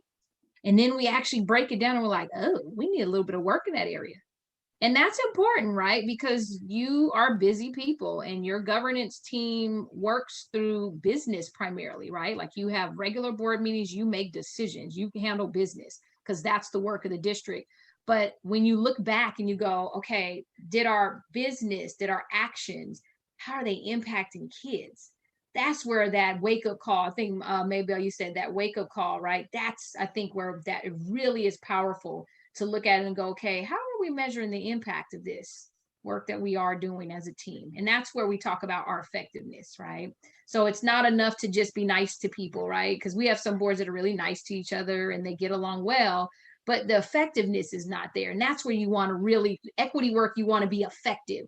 So it's important to have the foundation there. And so I just appreciate the feedback because sometimes we don't get to hear that all the time from boards. We kind of walk you through it, but to hear the feedback that it's helpful is great. And it sounds like it may be a tool you can use in the future as you kind of go into, we'll have obviously another session with you in July, but we definitely want to make sure you have some tools to continue to work on the things that Deborah walked you through these last couple of sessions, right? Effective governance. What is our role? What are the characteristics?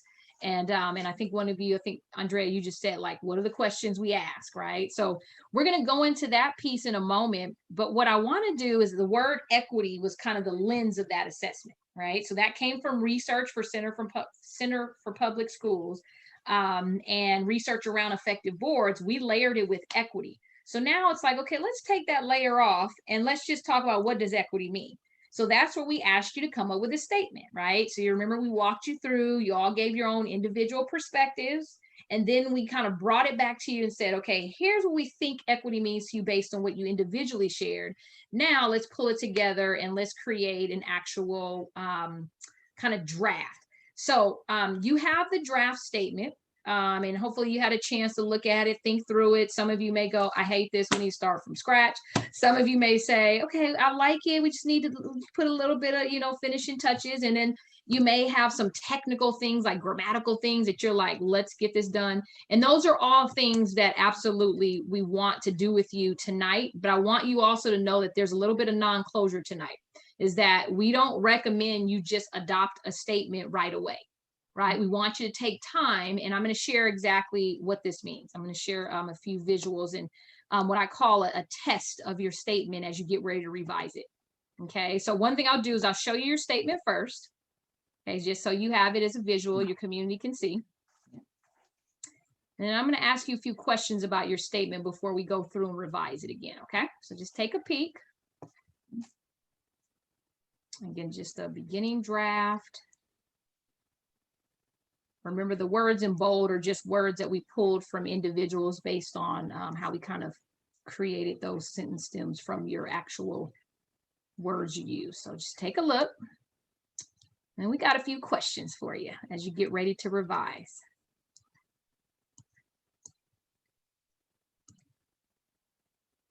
And also it's in the chat for you. Thanks, Bernie, for sharing that. And then some of you may have it printed out. You may have it on your screen. So I'm going to come from this screen for a moment and we're going to come back to this, okay? So as you think about the equity statement that you've drafted so far, I want you to think about a few questions. So one is, as you're thinking about revising, think about, can we answer these questions? Does it communicate clear and common language that we can apply as like a lens for everything we do, right? So the key word is all district policy work. Like, can we take this statement and apply it to everything? Or is it too narrowly focused, not having common language, kind of language that people couldn't understand? Is it clear, but is it something we can apply to everything we do? Right, and that's going to be important because remember, you are a governance team that oversees an entire district, not just one part, not just one group of kids, like equity applying to everything we do. Okay, so that's one piece. Can it be a component of your equity policy? So is it something that you feel really can guide kind of the lens for what equity means? It shows up in your policy as really that reminder about what we said we wanted to, what we wanted equity to look like. Right. And so it's kind of like that vision conversation, like where do we want to be, right? What does equity mean? So can it show up in your policy? Does it really align? Is it student centered? Is it about kids? Like, I want to call out that adults are very important in this work, right? We have unhealthy adults, unhealthy kids. And so like you talked about in the article, right? It is important to think about the well-being of adults. But with equity work, it's about the kids, right? Bottom line is we're here to educate kids. We're not here to educate adults, right? We're here to educate kids. So is it centered around babies, students? All right. Does it explicitly call out inequities in the data? And this might be something you're going to go, okay, we need a little more time to decide on that because you may need to do more data dives. But you have specific equity gaps that exist in your district. We talked about those. We have achievement gaps, right? We have access gaps. We have some discipline gaps, right? You have things that are very common in most districts. And so does it really call out those gaps? Because this is when we talk about equity work specifically is about all kids because equity applies to every individual human being, the whole Maslow's conversation, right? It's not always about just test scores and good grades in schools, but equity work is also very clearly about closing gaps for those that have been underserved. So you got to call it out. Does that make sense? Okay, so does your equity statement really explicitly call out inequities in the data? Okay. Is it measurable? So back to Deborah's comment about the SMART piece, right? Can you measure your equity statement? And typically when we say that, is it associated with data? So if I said equity happened in Jefferson Elementary School District, what is the evidence that that happened? Is it someone's feelings, which is data, qualitative, but is it something that shows up in quantitative data where I can say that happened, there's evidence there because I saw a gap close, I saw an impact here, but I actually can see it through data. Okay, so that's an interesting one because sometimes you're going to go, I'm not sure I can measure that. So we need to think about it. Does it align with your mission and vision? So I think this is something you all have to decide. Some districts actually use the equity statement process to actually help you because you may be in the process of revising your mission and vision. Some of us will go, I'm not even sure what my mission and vision is because we don't look at it often. I mean, every district is different, but you may look at this as, does it actually align with that mission and vision statement? And sometimes it may be your mission and vision statement is what it's going to turn out to be. So that's another piece because you don't want it to be separate. They shouldn't be like two different things. We're talking about mission and vision over here and our equity statement is like somewhere else. Like that doesn't align. Okay. And then last piece, and this is the non-closure, is does it include your stakeholder voices in this process? So students, parents, community members, staff, you name it, like, does it include their voices? And the answer right now is no, on purpose, right? You all are setting the vision, you're setting the tone in your own vision, because you are the policymakers, you're the visionaries. So does that include their voices? No, that's the non-closure piece, is you will want to go out and get some feedback about what equity means. And you're starting that journey with your statement. Okay, knowing that it may be a little bit like the elephant blind man process, that everybody may come to this a little differently. So this is where we have to allow that conversation to happen. Remember, they're all arguing about that elephant. Remember that conversation in the poem? They're all arguing, and they all may have a different perspective, but how do we all understand the elephant is equity? It's a big animal, but it has lots of different parts to it. And that's going to be part of the process when you ask different groups about what they feel. Now, I'm going to kind of go back to your statement, but I want you to just kind of absorb this. Student-centered, is it something that calls out inequities in the data? Can you measure it? Can you apply it to everything? So let's go back. So take a look at your statement. And let's take a peek. Let's think about some of the questions we had. So is it pretty general, where we can apply it to all policy work? It's not too narrowly focused, kind of putting us in a box. So do you feel like it's pretty general? And by the way, we're going to go through the grammatical stuff, so don't worry about that. We'll go through that in a second. But do you feel like it's pretty general and it can apply to everything as a common lens for everything you do in the district? What do you think? Anybody chime in? Anybody? And typically, look at the top one, your very top sentence about your commitment. So you called out each student, you called out pathways, you called out resources based on their needs. Do you feel like this applies? I would say, I think that first paragraph is broad enough. Okay. I don't think it because I feel like I'm trying to think about different types of policies or items that would come before the board. Yeah. And I think that in general could cover most of it. I would say some of the other sentences might be a little bit more specific, but I think that top paragraph, at least in general, is broad enough. It talks about student success, providing them resources and bringing resources to help them reach their full potential, which is should be the goal of the district and the board.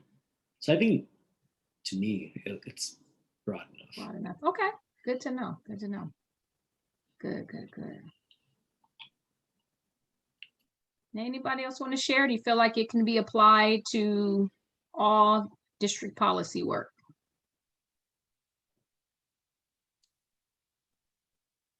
The word all, I'm not sure that I'd have to see each one, kind of make sure. Yeah. But that's like saying take it all or not. Right. So I think we should look at everything and then Yeah. make that decision. Got it. Does that Yep. sound okay? No, absolutely. And the reason I bring it up is because you're going to morph this, right? You're going to actually evolve it. But I want to make sure you always think about, as you're evolving your statement, you don't go kind of, I don't call it backwards, but you don't want to put yourself in a box. Because once we start and here's a great example, is some districts want to focus on racial equity work. So they have a racial equity statement. So what that does is it really narrowly focuses the work on racial equity, which is not a problem, but I don't know if everyone's prepared for that, right? Of what does that mean? So often we talk about equity work because every district is different, right? And racial inequities, yes, they exist, but there's all kinds of inequities, right? So often we talk about not playing oppression Olympics, right? Of who's oppressed the most and who experiences the most inequities. But we do have to call those things out, but being able to say, equity in our district means this, and this is the lens that we can apply to anything we do. So that's what I refer to, Marie, when I think of all. But specifically the questions, like boards, you operate like in asking questions, right? Before you make a decision and take action. So when you ask questions, are you asking with that equity lens, right? Are you making a decision and you're voting with an equity lens? Well, what is an equity lens? Our statement, right? So that's kind of creating that space to help you really have that focus. Again, with a lens, and without a statement, it's just hard to do that. So Hopefully that helps a little bit, Marie, when we think about what does all mean. Yeah, there may be some moments of struggle with what that is, but ultimately it's the lens. It's kind of just how we do things, right? Everything we do is always going to be through our equity lens. So, Okay. yeah. Let me ask you another question. When you think about this particular statement, do you feel like it calls out specific inequities that show up in your data? So is it explicitly calling out inequities that show up in your data? So now this is kind of that narrow focus conversation, right? Like there are specific kids who show up in data that are, we call it underserved, right? They show up at like the bottom of all the different gaps that you may see in your data. So do you feel like this calls that out?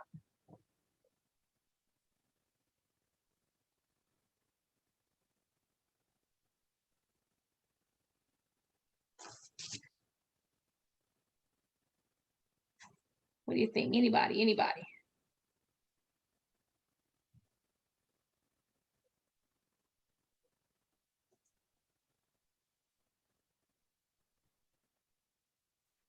First sentence, Nicole? Is that what you're asking? Let's see, which one? The first bullet point? No, the very first. Oh, your top one. Okay. Is that what you're asking? If that one? The whole statement, because this is kind of the whole thing. So do you feel like it's calling out, explicitly calling out the inequities that show up in your data?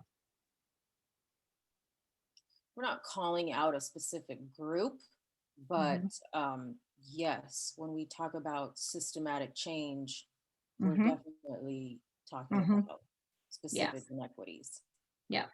Yeah, and I think you did, right? I agree. So you maybe that first bullet, you think in that one, like you called out marginalized, right? Because that is calling out groups of kids. All kids aren't marginalized per se in the same way, but you're calling out certain marginalization in data. Okay. Anyone else feel like you're calling things out? You calling out those explicit equity gaps?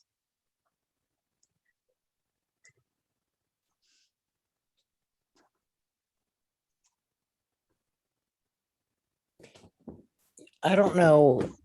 I think about all the different data points that we have, and I could find places where they would fit, especially in the different under the different bullets.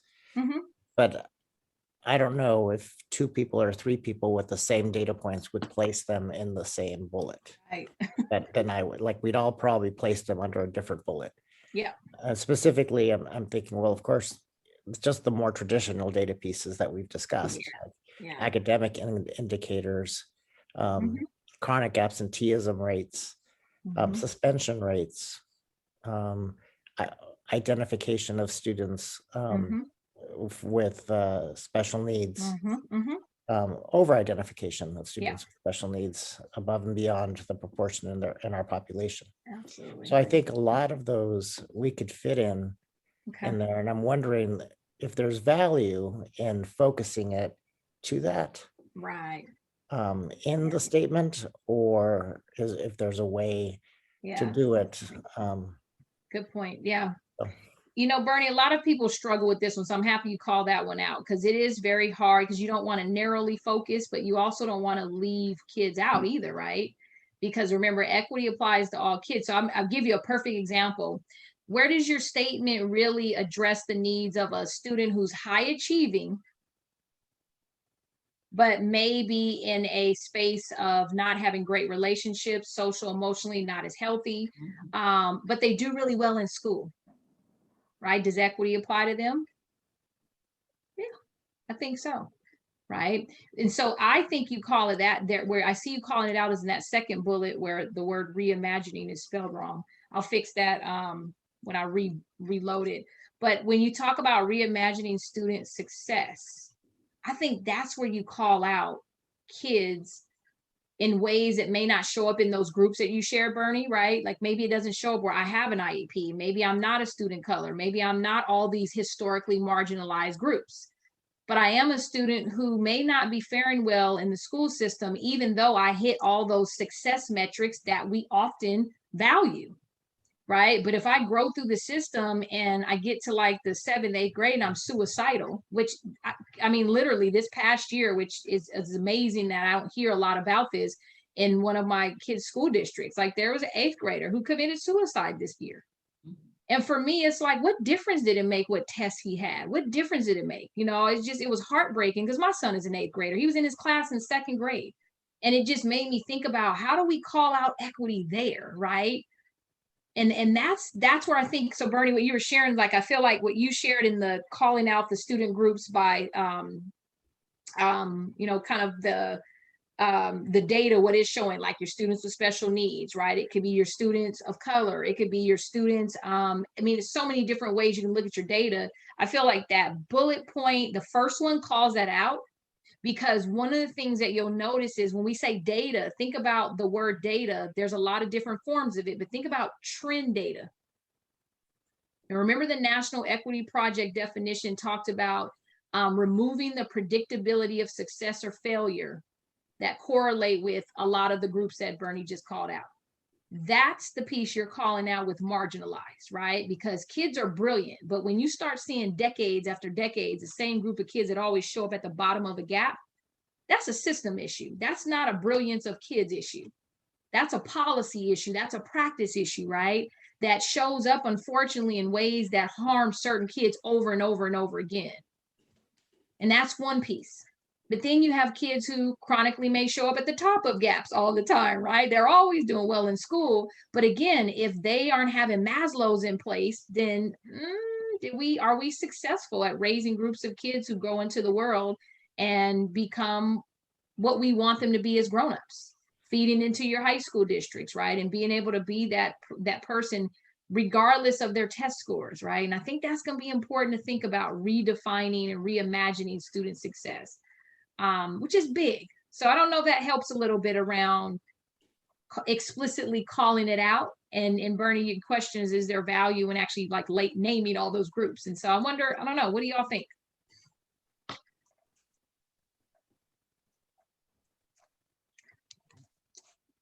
Yeah, I'm gonna it's reload tough. this too. We're on the same clock, Marie. You and I like jumping in together, so we're in sync tonight. I know. Go for it, Marie. No, you do it. I'll back it up.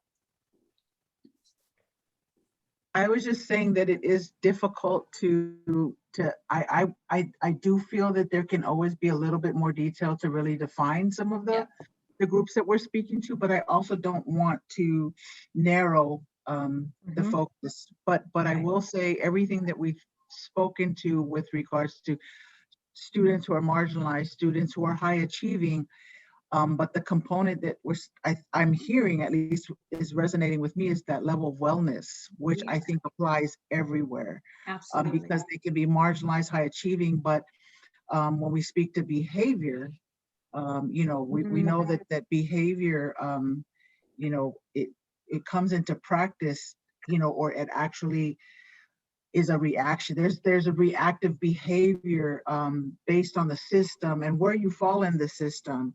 So when we speak to practice, I'm just wondering, and I'm mumbling because I haven't eaten literally since 11:30. Uh-oh. Now I'm feeling my spin as I'm talking, like, what did I just say? Okay, Maslow's is, so now Maslow's not in place. Like, bring me something, nobody's responding to me. Oh, wow. See, now I this could is a smell what concern. they're eating. So This I'm is a sorry. concern. We might need to do a 5-minute break so you at least go grab a plate and nibble on, because Maslow's is important, right? Food, shelter, and clothing, and food is important. But I do think that level of wellness, I yeah. don't know, just really kind of calling the wellness up, because I think it's applicable to everything we're talking to. I don't know how to, but I'm just thinking off the top of my head. Absolutely. Yeah. Yeah, I know, Marie, you were going to jump in, but I just, before you do, I'm going to share a slide that I want to just kind of help you visualize that, because I think this is maybe helpful. When we mentioned Maslow's, but as you look at it and you think about, like, what does that look like? Do we have not only like the food, shelter, clothing piece in place? Do we have the psychological wellness piece in place? Do we have a space where kids feel like they can reach their full potential, right? And that doesn't always show up in test scores. That doesn't always show up in the highest grade on a report card. And so it's important though to recognize with Maslow's, coupled with what you see on the side, we call them the 4 indicators of equity when we do equity walks in schools, is one of the things we talk about is like kids knowing their self, knowing their story, and us celebrating that story, right? Do they see themselves in the curriculum? Do they see themselves in teaching and learning? And do teachers know their story? But also, is it relevant to them? Right. So these are the things when we talk about as a board, how do we measure is equity happening? These things like relationships and rigor, having those high expectations for learning, these are all things that are like inputs into creating equitable outcomes. So what we love about the 4 indicators is that when these are in place, what happens is they correlate directly with achievement going up. They correlate with attendance going up. They correlate with all those equity gaps that show up on our data dashboard, right? So when we think about that, you know, I go back to kind of your statement, is your statement something that really calls out equity for all kids, right? And I would say, yeah, like Maslow's applies to every single kid. There's no kid that walks through the door that we shouldn't worry about their well-being before we talk about what they do academically. And that's going to be a really important space. And so when I go back to your statement, and that question is, you know, is it really explicitly calling out, but then wrestling with, okay, well, what does that success actually mean? I think you actually have covered both of those. I really do. I feel like bullet point 1 and 2, those first 2 bullet points really do call it out.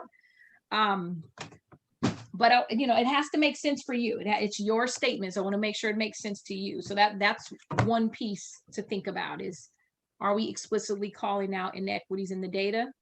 And is it, but still staying very broad, right? Can we apply this to everything we do, right? So that's the balancing act you have to make. Marie, you had a thought. I think it came in and went out. I guess what I think we're focusing on some of the things. Our main concern, I think, number 1 is equity for all children. Yeah. And I can tell you that there are some students that can memorize and pass every test you give them, but they lack the ability to talk to people, to work together as a team, to maybe their brain wave is taking away from what's in their heart. Yeah. And there are more creative people that get overlooked because they're not A students. There you go. And they have potential, but nobody's reaching out to give them what they need to be successful. Absolutely. And for instance, if a parent has 3 children, well, I just picked 3, but let's say 4 children, whatever. And one is an A student, one is a B student, and one's a C student, and one's D. Do you celebrate the A student and punish the D student? Or do you put them all on a different level and say, I love what you're doing. Let's see how I can help you. Or what do you think we need to talk to a teacher or to say, what can we do to bring my student up? Not necessarily to be an A student, but to be that student that feels he's accomplished something. You also will find a student that maybe is a C student, but give them a project to do. Right. That they have to build something or make something or create something, and they're A. Now, powerful. Now, what does that tell you? That doesn't tell you that the student cannot be successful. It just means that they see things differently. Wow. But they still are good inside and smart. And at the end of the road, you may find that that person has got a job that pays an enormous amount of money, successful, and really doing good. And the one that got straight A's is down in the dumps. I mean, I'm exaggerating a little. It's a good point, though. I'm trying to show you that students don't just come like this and go all the way this way. That's right.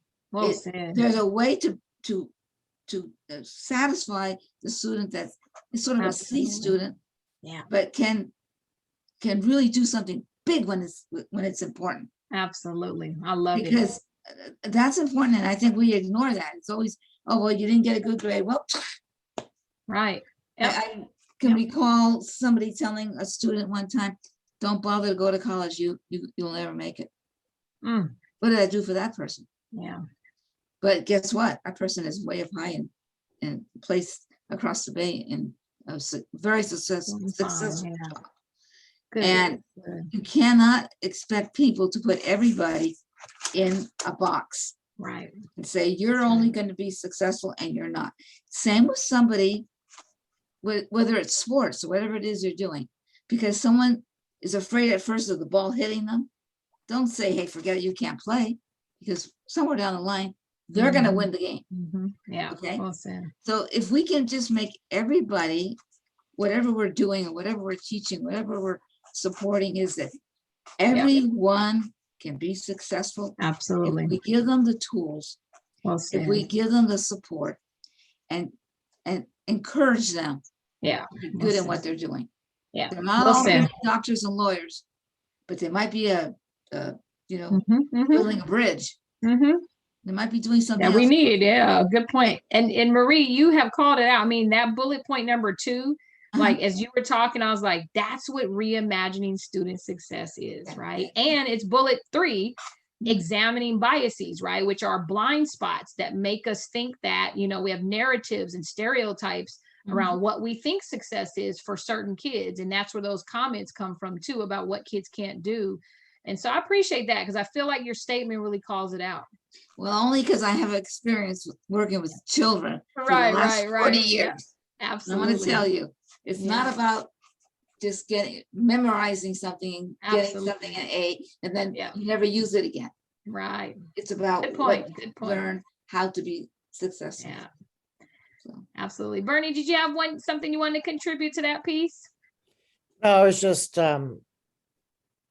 maybe the way my brain works, sort of trying to figure out how do you measure Yeah, that was my next question. each So you of take a those stab things. at it. So, of course, we have the objective data or sort of the traditional Mhm, data, but mhm, I mhm. think that second question, we do an annual survey with our students and with Mm, our families. And there's one question that I think captures a lot that we ask is, a student would be able to positively say, there is at least one adult at school that I Mm. connect with, that yes. understands me, that knows, like, Yep. that, that's a, Mhm. that could be a good marker to, Absolutely. if we're recognizing student strengths, successes, Absolutely. and their talents, they would Yes. be able to positively say, yes, they have Absolutely. somebody who recognizes me. Yes. So Absolutely. and I was thinking, and I think we ask the same of parents. I don't, that, Uh-huh. does the student have at least Yeah. one adult in the school setting that, and I have to look back and see how we ask it. Mhm. It can change every year, right? If you're Yeah. a sixth grader and you have like this one stellar teacher that totally gets you, Mhm. you can answer yes that year. And then when you become a seventh grader, it's like none of your teachers get you at all. You want to answer no, but you still see your sixth grade teacher a lot. Mm, So I think we have to Yeah. ask it in a way that accounts for, that absolutely. currently there's one teacher, one person Yeah. in Yeah. the school Good setting point. that gets you. What you Oh. said, Bernie, I like to piggyback on that, because there are some children that will actually focus on, let's say, the coach on the team that they Mhm. play on, or who believes in them. So whatever it is, it's aside from just school, it's associated with school, but say your PE teacher, some of the children, that's their favorite teacher, because they focus on the children's ability. So whatever it is that we're focusing on, I remember when Rosalie Yerby was one of our art teachers, the children absolutely adored her because she focused on what they could accomplish through their artwork. So whatever it is we pick out that we can find a student's love for, or what helps them be better in another class, we need to focus on that too. Yeah. It's not just the Yeah. ABCs. Good point. Good point. Yeah, and one of the things, Bernie, your question, I think Marie, you were speaking to this, the question about like, can you measure it? And I don't want you all to get too much in the weeds, but I want you to think about, can you measure this statement? Like, is it something that you can say, yes, we have reimagined student success, right? And the answer is yes, you can measure that. You can measure it through multiple assessments, which Bernie, you shared one way is like the survey, right? Like, how do kids feel? How do parents feel? So it's more qualitative data, and surveys is a great tool. The catch to surveys is that you have to ask the same questions multiple times over and over to get trend data. Because if you ask one survey this year, the next year you have another survey, you don't get good data, right? Your data is all over the place. So that's one piece, right? And survey is important. You do have California Healthy Kids Survey, right? You have questions that specifically correlate to answering some of these things. But then there's also something like down in the trenches, right? Where like our teachers, like I was thinking about as Marie was talking, is like, how can a teacher take a statement like this? Because remember, this is your statement that you want everyone to really own and have as their common vision. How can I as a teacher take this and apply this in my classroom? So now here's where we talk about exit tickets, right? And we talk about ways to really have teachers really apply this to them looking at how they grade differently, right? That's a policy issue, right? And it's a big one right now. There are more D's and F's in the secondary level across our nation right now in schools than ever before. And I got one kid in my class who's in my house who's dealing with that, which is unacceptable. It's absolutely atrocious. He was an A or B student prior to the pandemic. Somehow he magically is no longer that student. There's a problem with a system, right? There's a policy issue. There's a change. So when we think about, can we measure this? Absolutely. Grading, you can measure that. You can measure anything you want as long as you actually call it out and have measurements for it. Now, the trick is, again, you don't have a data person, right? So somebody's got to do this work. And that's why it's part of us. It's our work. So teachers have a role in this, right? Principals have a role in this. Parents have a role in this. So that eventually you have two sets of data, that qualitative, which is experiences, and quantitative. And typically when you have great experiences in school, guess what happens to the quantitative data? It goes up too. When you have a poor experience in school, what happens with the quantitative data? It goes down. There is a direct correlation. So I think, Bernie, the question is, how do we measure this? My thought as a consultant looking at it from the outside, I think you can measure all of this, each bullet point. But the trick is going to be, how do you measure in terms of what you all decide those metrics are? Because observations is going to show up, right? When your principals walk through the classrooms with their equity lens, principals have a role in this, right? When your instructional coaches and those who do instructional support, right, of your teachers go into the classroom, what does that look like? How do our teachers actually do their own peer observations? That's a big deal, right? Because that's where the work has to happen. They have to work together on this. This is not about like, and it's accountability, but it's like accountability within ourselves, right? It's an our thing. It's not my supervisor comes into my room and they better see equity or I'm in trouble. Like, that's not what this work is about. But can we apply this? Can we measure this? I think you can. It's just going to be a little bit deeper dive on what those metrics will be. And so, so that's a kind of an interesting question. So I don't know if anyone else wants to chime in about measuring it before we go into just a few grammatical things, because I know there's some things you all are like, I don't like this word and I want to change it. So I want to give you a couple moments to do that. And then we'll make connections to this and your priorities and how you want to go into creating that policy. So any thoughts about metrics and can we measure this? Anyone else want to add to that?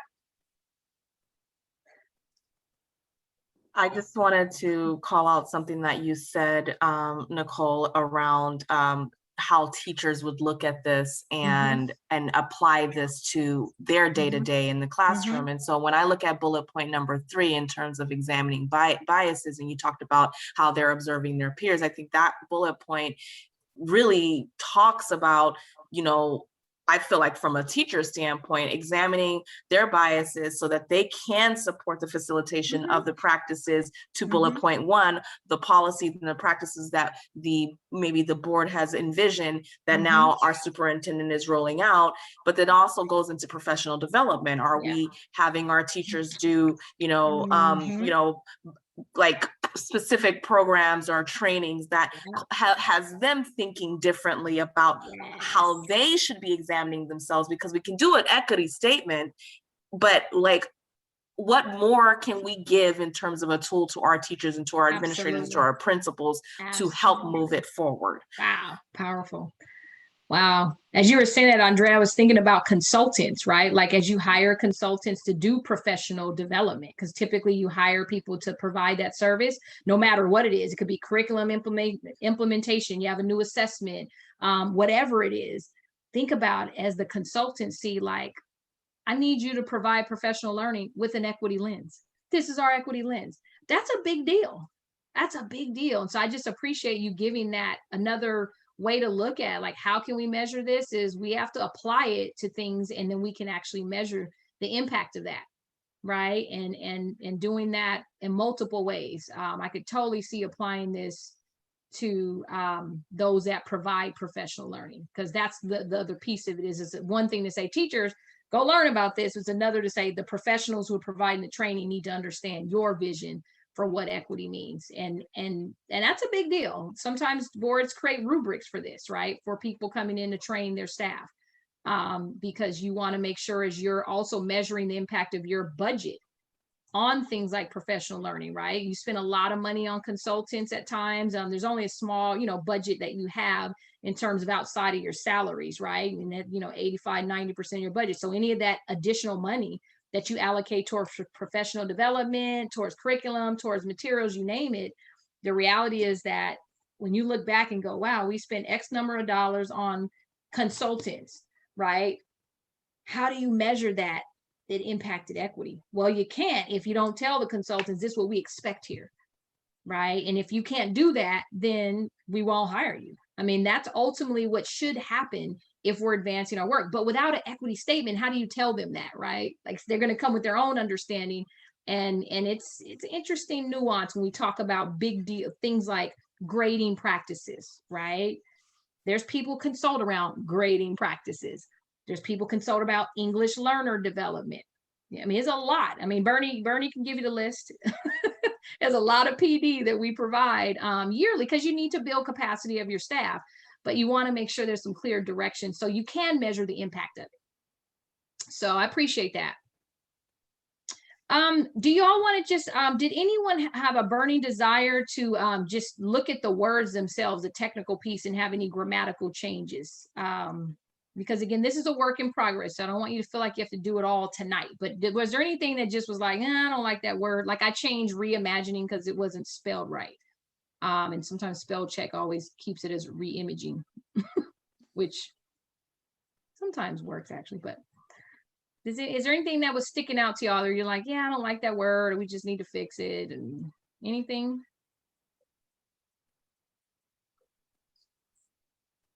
Or this is just not sitting right with me, like anything that just sticks out?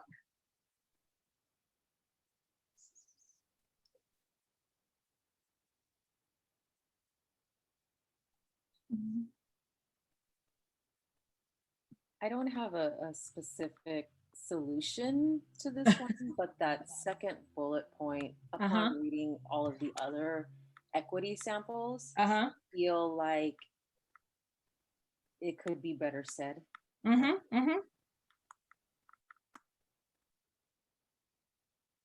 it. And was there a specific equity sample that stuck out to you? Because I can definitely apply it and send this back to you all based on your feedback if there's something that sticks out specifically.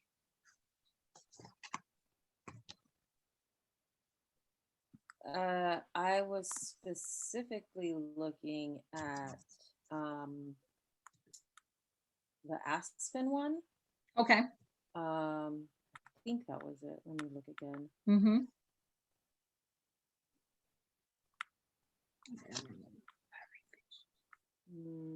Okay, maybe it wasn't that. Maybe it was another one. That was the second bullet point.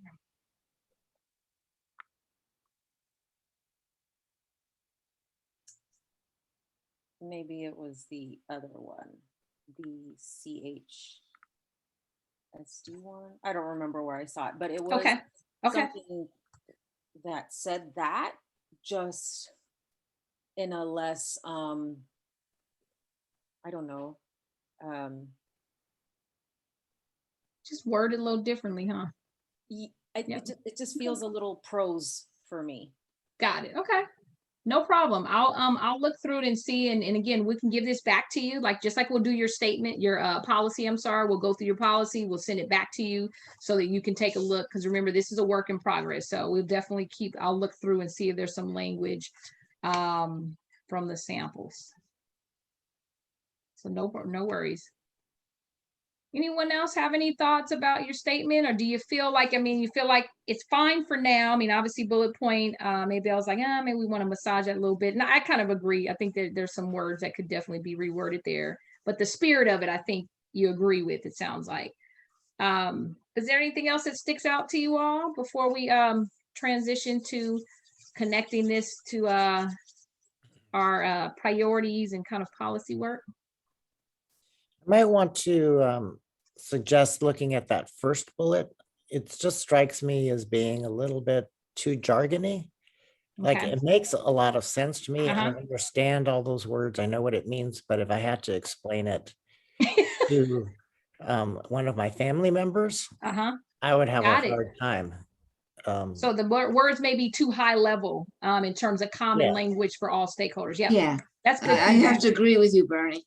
Mm-hmm. I struggled reading It is, that. it's at high level. It's the jargon of equity, right? It's the Yep. vocabulary we use when we speak about equity at Yep. an academic level.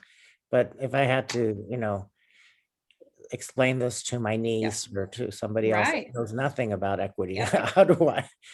It's how do not I say that? student friendly, huh? Yeah, not student or parent or family. Or, Got it. Okay.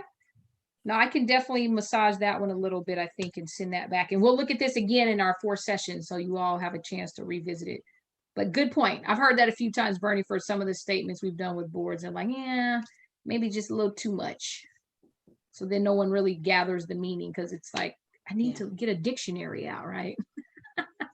It's got some great concepts in there, like intentionally interrupting systems and structures. Like, Yep. that's a powerful statement, but Yeah. I can't say what that means to What some. that means. Yeah.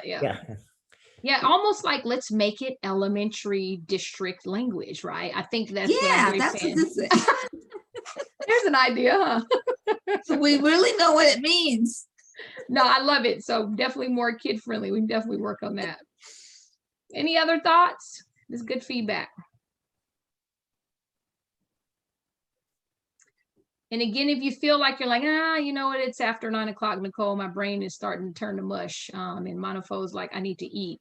But remember, this is always a non-closure moment. You don't have to solve this tonight. You have this statement already. You can always go back to it. You're more than welcome to send, anything to me. And of course, communicating with your superintendent. But it's just a discussion. It's just looking at it and going through, making those revisions. And we come back in study session 4. We're going to go back to this, kind of put a final look at it.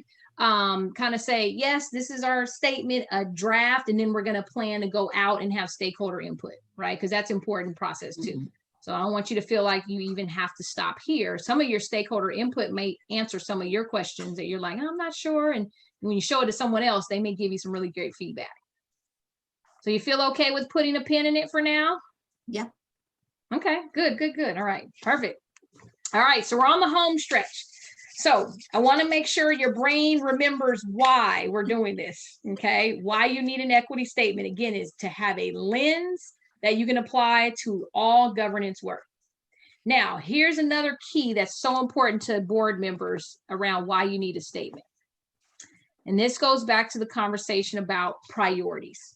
So as you now unpack your work and start to roll up your sleeves and really start to go deeper, what's going to happen, you're going to find that equity. Remember I said there's this broad lens that you can apply to everything. But the trick is, as a board, you don't have time to do everything, right? All things equity, you can't actually address all of them. You have enough on your plate. So one of the things we talk about is using the opportunity to prioritize your work. So when we talk about now, how do we really narrow our focus around applying our equity lens? What are those things that should rise to your table, your desk as a governance team member? And these 4 things are what we call like what the buckets, right? I mean, Deborah called like the 4 buckets, right? Or the 4 kind of areas, priorities that you should really think about how you spend the most time on, right? When we talk about less operational and more about our priorities, our policies, our equity lens. So obviously HR is a big deal. 85, 90% of your budget, people. So it's going to be a big deal, right? You need to make sure that human resources is something that's important. You have policy, personnel policy about human resources. So you want to make sure that you keep that as a priority. Budgeting, big deal. You have to be fiscally sound. So obviously the budget always should be a very important priority for a board. Now, teaching and learning is big because you have lots of different nuances that are happening in your schools and you're here to educate kids. So teaching and learning is a priority. Okay, you have policy that impact teaching and learning. So it's important that that be something that with our equity work, yes, that is a priority. Now, the school climate piece and safety is important too, because that how our kids experience and our staff experience schools, that social emotional space, the community and family engagement space is a big deal because it does impact teaching and learning as well, right? And again, expulsions, if they came up, would come to your space, right? Looking at suspensions, those are all important things that correlate with the work that you do as a team. Now, notice that there's a lot of things that aren't on the screen. And we even tried to be nice and put some bullet points just to give you examples, but we could put bullet points all day long and this screen would just be full of words of what governance teams could do. But to be effective, to do equity work, you got to prioritize the work. Because what's going to happen is as people start to define equity in their brains until they understand what your vision of equity is, what will happen is they will think all things are equity. And so I think I gave you that silly example about the palm trees in front of the school. Did I share that example with you last time? About, you know, your community member who comes and says, hey, like you have too many palm trees in front of that school and there's not enough here and that's not equitable. So for them, that's their definition of equity. And as a board, you're going to have to find ways to communicate clearly what your priorities are, so that as people come with all of their needs and all their desires, that you don't get swayed by all the distractions that happen when this work becomes very, very clear. Now, one of the things it also helps is that with priorities, when there are things that are more operational, more in the weeds, that that example of the palm tree, those are all things that go to your superintendent. And that's what's going to be really, really helpful with this work, is that it helps you stay in your lane as a board member, because your community is going to tug at you for the things that are important to them, right? Because you made a declaration, we're about equity. So it's like, oh, you're about equity? So you know what this means? This means you need to do this, this, this, this, this, and they're going to prioritize your work for you unless you prioritize it. So these are the things that also should drive the questions you ask. So as you create a culture, and I want you to kind of look at this piece, we shared some questions and Deborah talked about, kind of walked you through some of the conversations about what questions would you ask your superintendent, right? But the questions you ask also should be based on your priorities as a board. So this is a big deal because sometimes, and I kid you not, it's going to happen, is that equity individually is going to come up for each of you as governance team members. And you're going to feel like this is important to me, right? This is important to me, but it may not be a priority of the board. And that's where you're going to have that crossroad a lot of times doing this work, because again, it tugs at our heart. And it also is work that sometimes if it's not clearly defined, we will start to be all in the weeds, or not even in the weeds. We're just about topics that aren't a priority.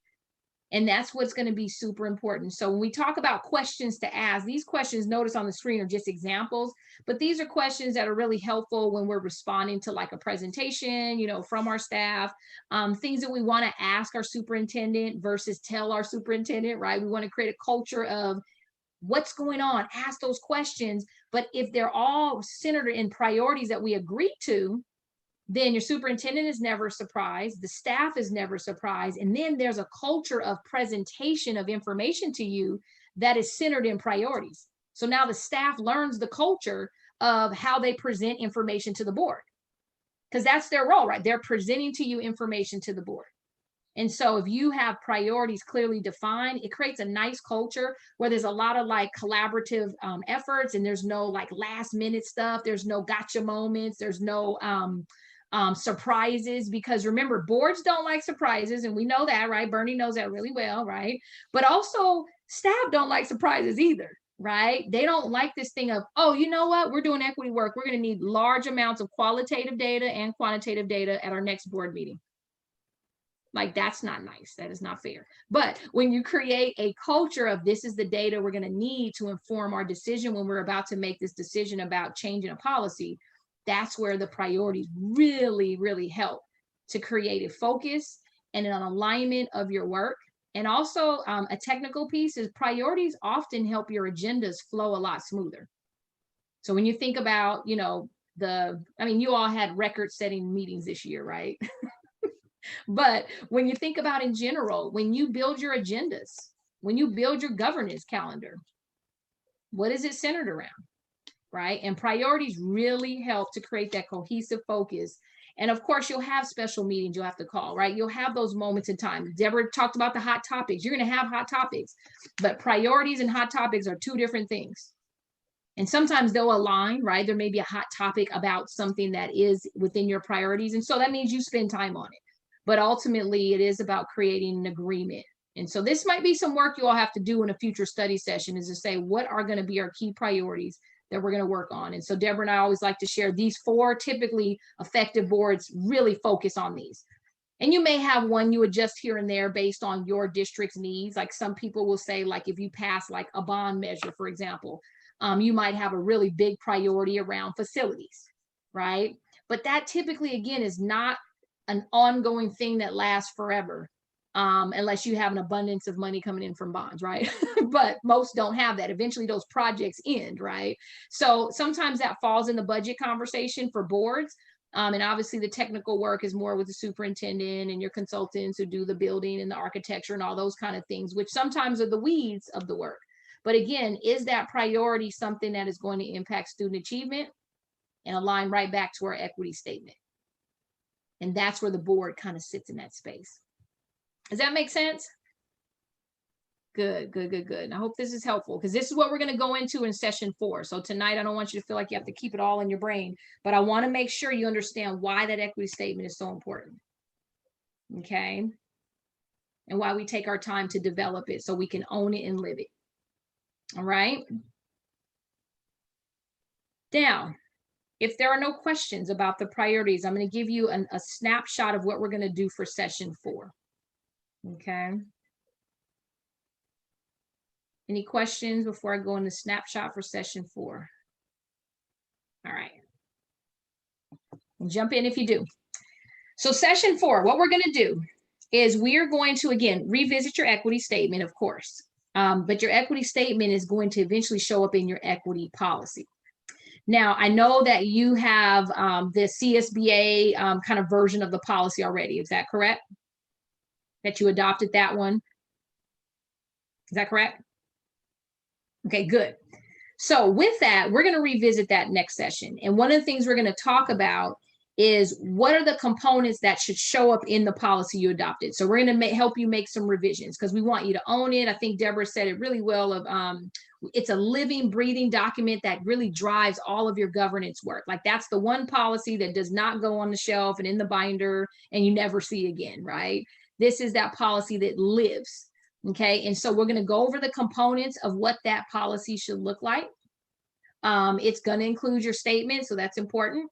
We'll talk about that piece that kind of gives the board direction around what the board shall do. There's a piece of your policy that talks about what the superintendent shall do. We'll talk a little bit about how the admin regulations really align with that piece around how to actually implement some of your policy, what you're calling out in your policy. And then we want to make sure we talk about some of the other components that show up. So you may want to add some things in there. The CSB policy is actually a really good framework to start with. So I'm glad you all selected that. But what we also gave you was some samples of other policies that you may actually want to infuse some of the language. And there's some really good ones that I will point out in the moment that is going to be part of your homework between now and that July session. Okay. And so what we're going to talk about is how do you actually apply your policy? So Deborah talked about bringing it to life. So we're going to talk about how to bring it to life. Okay, it's one thing to adopt a policy and then it's just there. And we're going to help you bring it to life because it should guide your work. It should be a way for you to evaluate progress. It should help you build your agendas. because I think that's a really important piece of, I'll go back to those priorities, but it helps with making decisions, right? It helps you with prioritizing your work, like what comes front and center, and how does our policy create that lens for us to do so? And then one thing that's nice is when the work is super messy, because it's going to get messy. I hope y'all believe that. It gets messy because we're going to talk about how you have a task force and you leverage that group. And when you start bringing more stakeholders into this process, it gets messy. And things happen, right? Incidents happen. It's just part of the work. It's the nature of doing equity work. But one of the things that's nice about your policy is you're going to be able to go back to it and recenter. So Deborah's kind of started you off with that Simon Sinek golden circle of the why, the what, the how. Sometimes your policy literally is like, let's just pull this back out. Why are we here? How did we get to this place? It's a really powerful tool. And so we want you to really have that as your living, breathing document. So that's what we're going to walk you through in our next session. Okay. And we're going to use your CSBA policy to walk you through and really spend some time revising that so that it really, you own it and you feel like it really reflects what you wanted to say. So the homework that we want to give you between now and your next session, which is July the 12th, is that we want to make sure you go back to your CSBA policies. We want you to pull it out, dust it off, okay, look at it because it's yours, okay? And then what we want you to do is also look at, there's one from Cincinnati Public Schools, which I think is really helpful. There's one from Fort Worth ISD out of Texas, and then also there's one from Elk Grove. And we may need to add one more on this slide, Deborah. I keep forgetting, is Portland Public Schools. That one board seemed to like that one as well. And it has a little bit more action plan kind of policy kind of mixed all together. So we may throw that in as well to make sure you have that, if not already in that folder. And so that's going to be your homework, right? Is just to go through and literally just look at the sample policies and look at your policy. So that way, when we come together on July 12th, you can jump right into it and you won't have to do a lot of time looking at those samples. But we want you to be able to say like, hey, in line 4, we want to change this language, and this priorities, we want to add this. And so we want to make sure you all can feel like super prepared for that. So that would be like your kind of homework assignment, okay, which I think you'll have plenty of time to look at. But they're going to be interesting to look at those, because those are pretty good policies that I think will be really well suited to infuse some concepts into your CSBA policy, which is not a bad one at all. It's actually a pretty good one. Okay, so that's going to be our next steps for that session. Okay, any questions about that piece? Okay, we good on our homework? Okay, good. All right. Okay, your equity statement, again, you'll have that sent back to you as well. So that also will be part of, you can just review it. And if you have any additional feedback, we'll look at that as well. So just to clarify, you Yeah. will send us the links to these other board policies. I don't think we've received them. We have. They ours. are, you know what? They are, yes, you're right. You know, I thought, no, actually in the agenda, they are in the sample, they're in the link. There's a hyperlink, but I'm wondering, now that you just said that, Bernie, They're in the if agenda. the folder is not there. Yeah. You know what? It's in, so apologies. It's in the folder for session 4. So Okay. I'll resend that to you, but yeah, all of those are in there. Okay, Yes, because they're all in there. I looked at the session 4 folder the other day and there's nothing in there. So unless you just added. Yeah, I don't remember. Okay, so I think I put in there on the 28th is what it says. So if Okay. you probably looked at it right before I put them in there, but they went in Yeah. on the 28th. So Okay. that would be what the group can look at. So you're welcome to share that now. And then Okay. the only thing I'll do is I'm going to revise that equity statement so you all can have that in the folder too.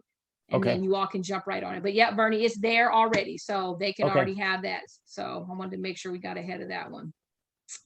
I have it open. It's in there. So I see Oh, them. good. Okay, Great. perfect. Cool. I'll just resend that folder again to you Yeah. guys so you guys have it handy at the top of the list. Perfect. And so, and lastly, what we'll do is I do want to make sure that in our next session, you all can ask some questions about how, like, once you get that policy, then it's like, okay, how do we really create a plan of action to implement the policy? So there's like role of superintendent, you know, admin regulation piece, but then there's also like our stakeholders. How do we bring them in to help us with really informing some of our work, those recommendations from a stakeholder group? who represents your diverse community. And so that's what we'll talk about in terms of what that might look like for you. Some have a board appointed group, and some have groups that are more informal or appointed by the superintendent. So we can talk about that, because that's going to be, I think, your biggest non-closures. Okay, now that we have this policy draft, like, how do we advance the work, right? Because somebody has to give us input, someone has to do the work. So what is that plan? Because as the board, you don't get to do the work, right? And so working in collaboration with Bernie and the cabinet, and making sure all of your stakeholders really a part of this, to support your work, is another piece that we can definitely share. Okay. So with that, we want to make sure that you have a chance to close out your night, being okay with where we are in terms of next steps. Deborah and I are always, like, super excited to support the work you're doing, and want to remind you that in between sessions, if you need a thought partner, if you need a resource, you have a question, please reach out to us. So we're here for you. Because always, as this work gets harder and harder, we definitely want to make sure we can support you. And sometimes individual connection offline is really helpful in terms of support. So we just want to make sure that you all knew how to reach us, as always. And just, again, honored to share the space with you. Deborah, not sure if you have any closing thoughts or comments before I pass the virtual mic back to our board president, but I wanted to, again, thank you for locking arms with me too. Yeah. No, just kudos again. You guys are well on your way. It's tiring work, but it's rewarding work. And so no pain, no gain. Let's remember that. Well, we are here to support you again, like Nicole said. In any way, we have access to resources that perhaps we don't know that you need. So don't hesitate to ask, and we will share what we know, because you don't have to recreate the wheel. That's the key thing. There are districts doing this work for many, many years, and they have learned what road not to go down. And so when they share that information, we can definitely pass it on to you as well. So thank you again for your dedication, and look forward to seeing you guys next month as well. Absolutely.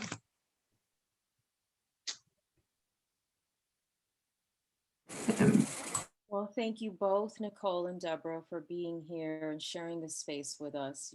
As I think I could speak for everybody here, that we work for a cause, not applause. And so you are sharpening our tools and our vision, and